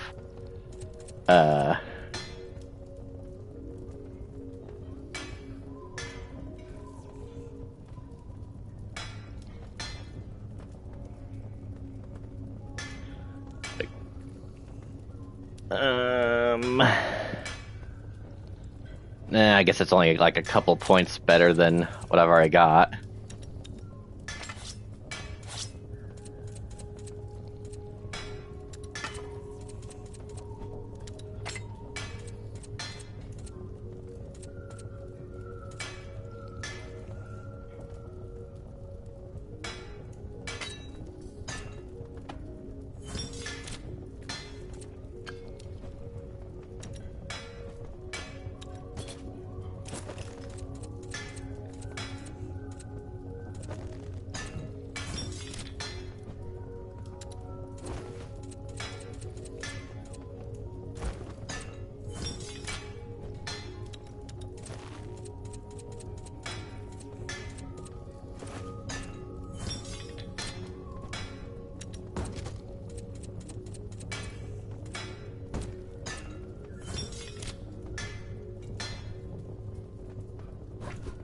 All right.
Thank you.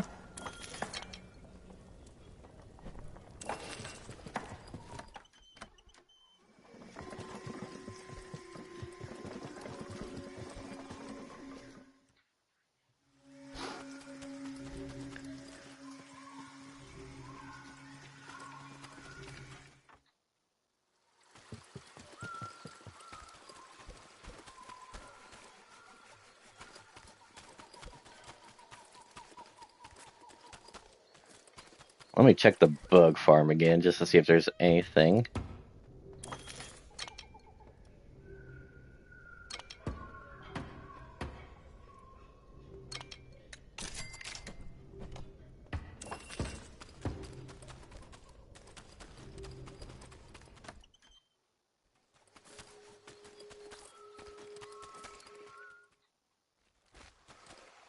Huh?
Ouch.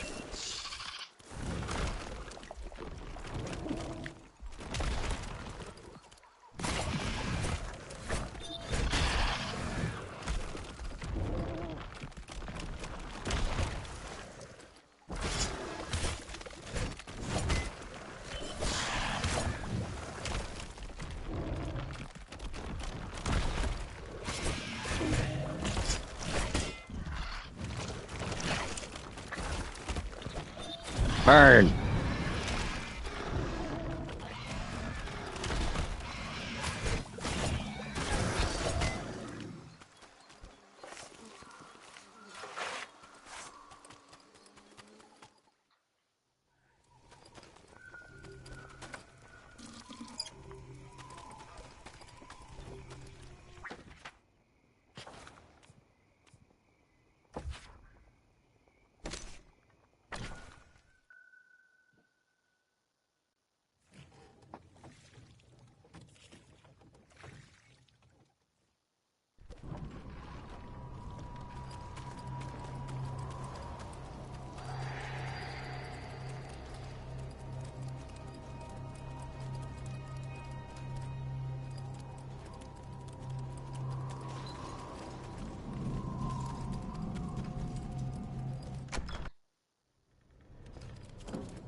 Rebuilt walls would not keep Winter's Edge safe alone. They needed weapons and armor, but had no smith. Leaf knew of a master crafter living in the rift, if Arlo was of an open mind.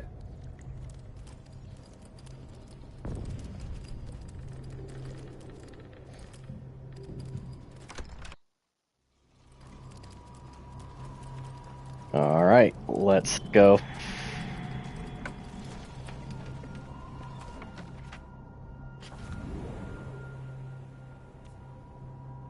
The stinking bogs of the rift is Believ's glorified, blood-soaked history. Sinking ruins are now all that remain of the once great frog empire that ruled from this, their ancestral home. Oh, so yeah, this was it just be the last place that we went to in the first game? I feel like it could be. Arlo had heard the tales of battles that scarred the rift at his father's knee. He wondered how much of the stories could be true. The ancestral home to the pond scum, the rift had seen endless war between rats, bats, and frogs. Even the river refused to pass through it now. Its muddy bed was grave to beasts and boats alike.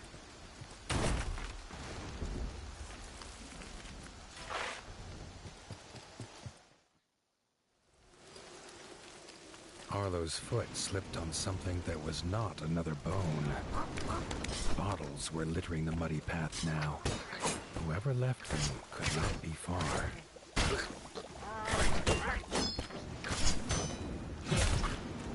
Sorry, buddy.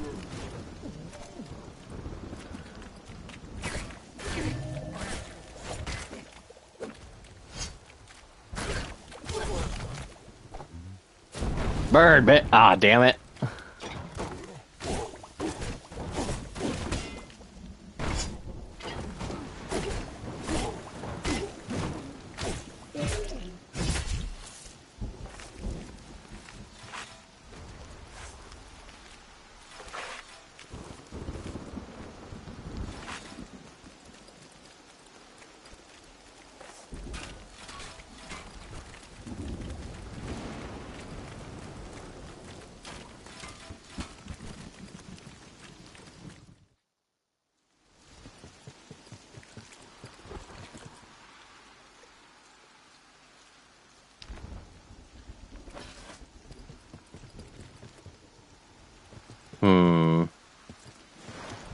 I guess we'll go.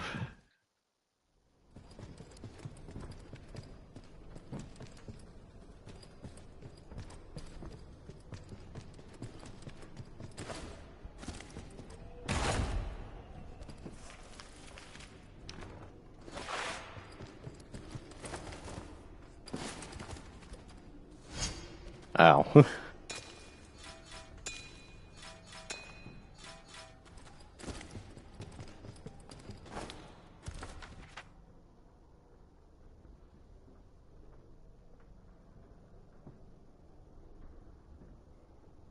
Jeez, who the heck's clear over there? Alright, let's see where I'm at. And where... Oh. I'm gonna go back out because it looks like that might be a dead end, but I'll make sure.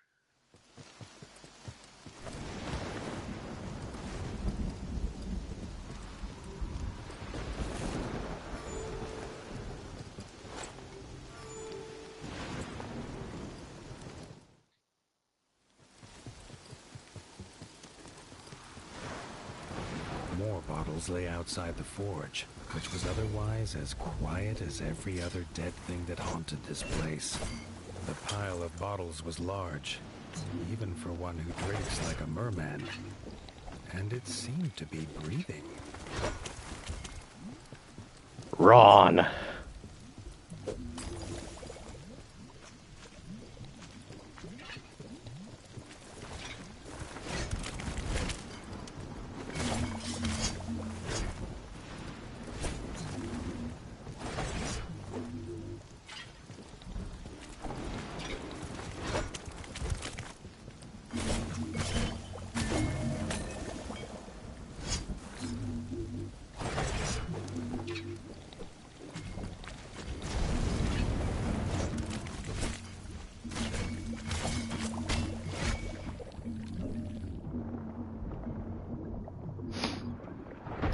Ah, Jesus.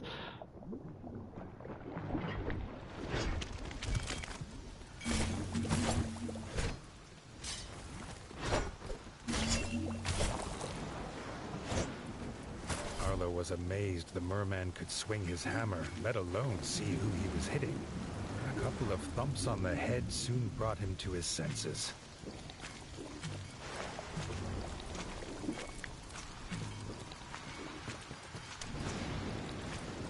You're just a drunk.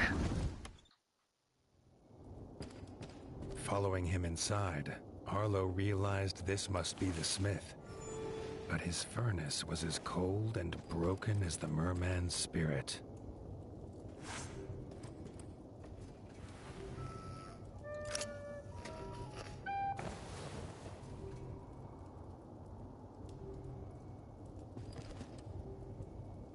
smith hunted bottles as he told Arlo of his woes. The frogs had attacked the village, kidnapping his wife and apprentice daughters. He would not light his forge until they were home. This was a problem Arlo swore he could solve. The smith took some strength from this. He introduced himself as Ron and flashed a grin, telling Arlo the frogs didn't take everything.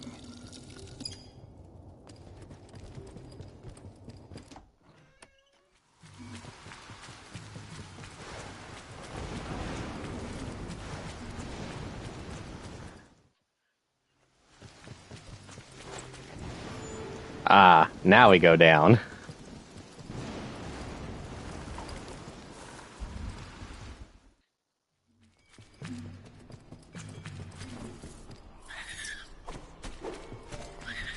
Giant spiders!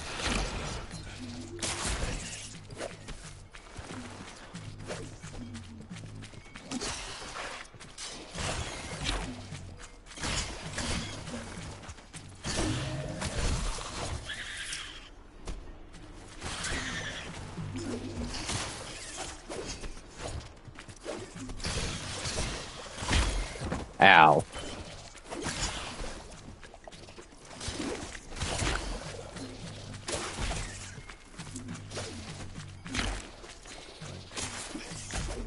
God damn it. You could help, you drunk bastard. Bird.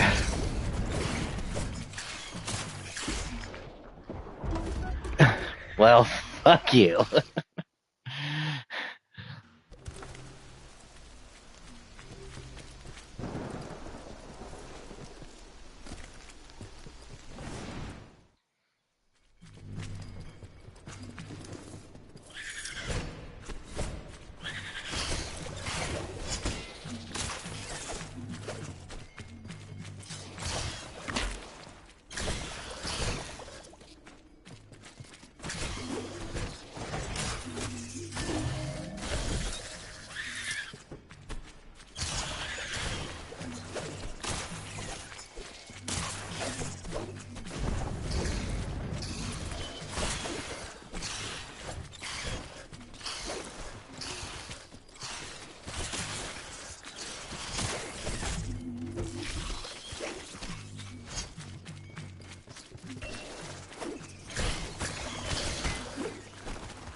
Is there a big ass spider back there?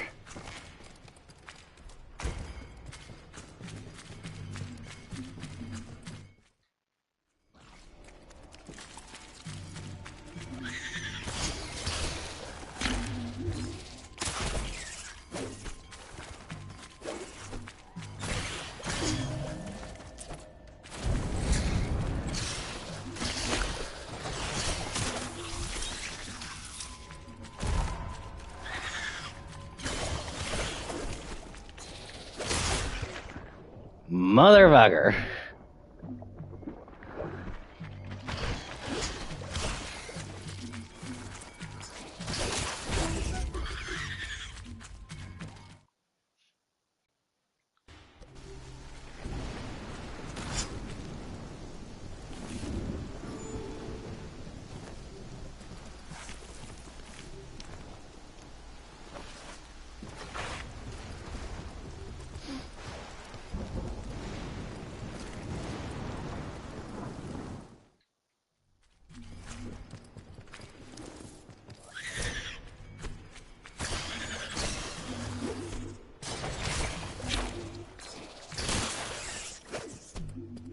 Where did you come from, Fishman?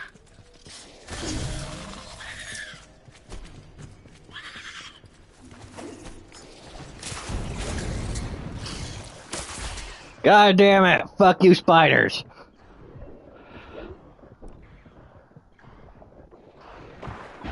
Motherfucker!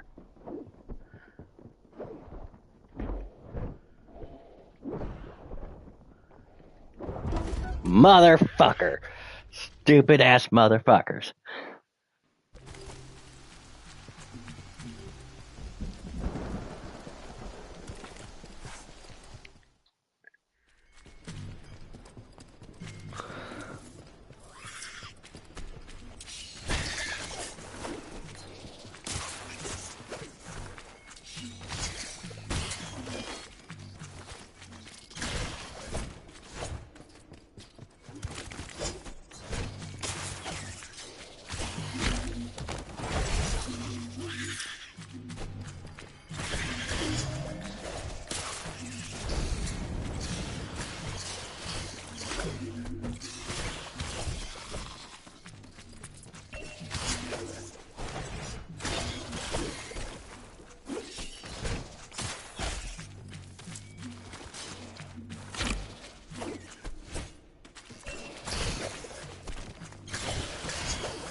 God damn it.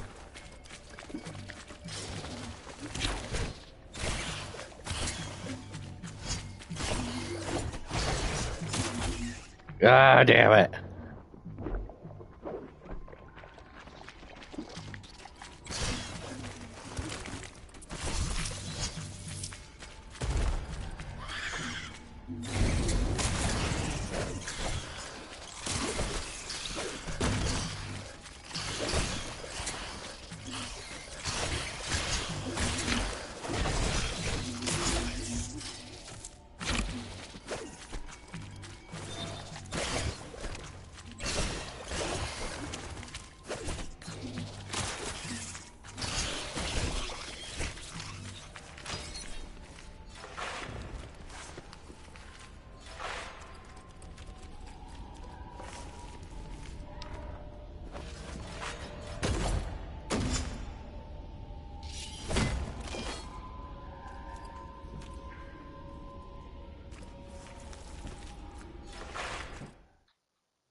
While hardly a full armory, Ron had what was needed.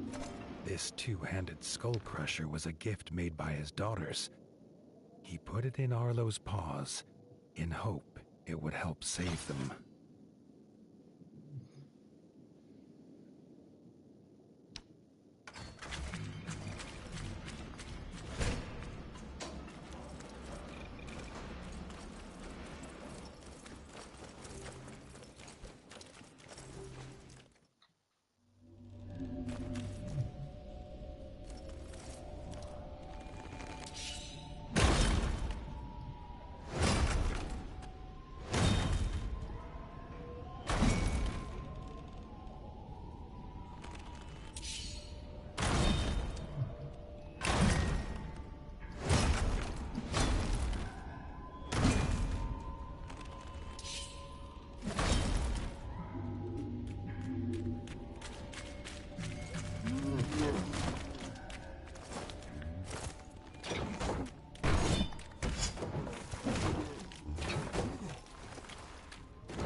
Together, the pair ventured on, heading towards the frog camp situated in the ruined temples.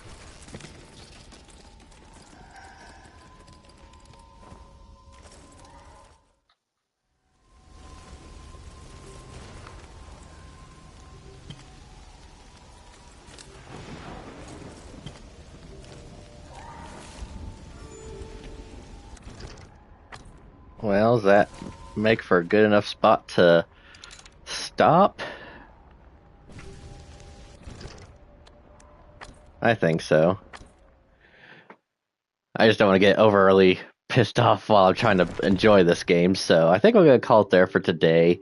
I do work the next couple days, and then I do have a 3-day weekend coming up, but I'm not sure how many of those days I'll be on here because I am considering getting ready for another Whatnot stream or Whatnot show so I could sell some stuff. And right now it would be some different like anime waifu cards, I guess. So if I do decide to do that, it'll probably take up a good amount of time to work on all that stuff. So good possibility that I won't be on every single day, Friday, Saturday, Sunday to stream, but I do want to get on to at least do some of that.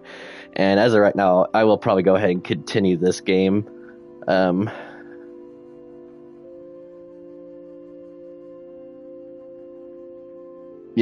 Like I said before, rough start, kind of suck, rusty at that game. The controls are something to get used to, but after getting all the rust out, it's not bad. It does feel satisfying to successfully block or parry or counter or whatever. So yeah, I do want to continue playing. So thanks again everyone for watching. Hope you all enjoyed, and until next time, I'll see you later and take care.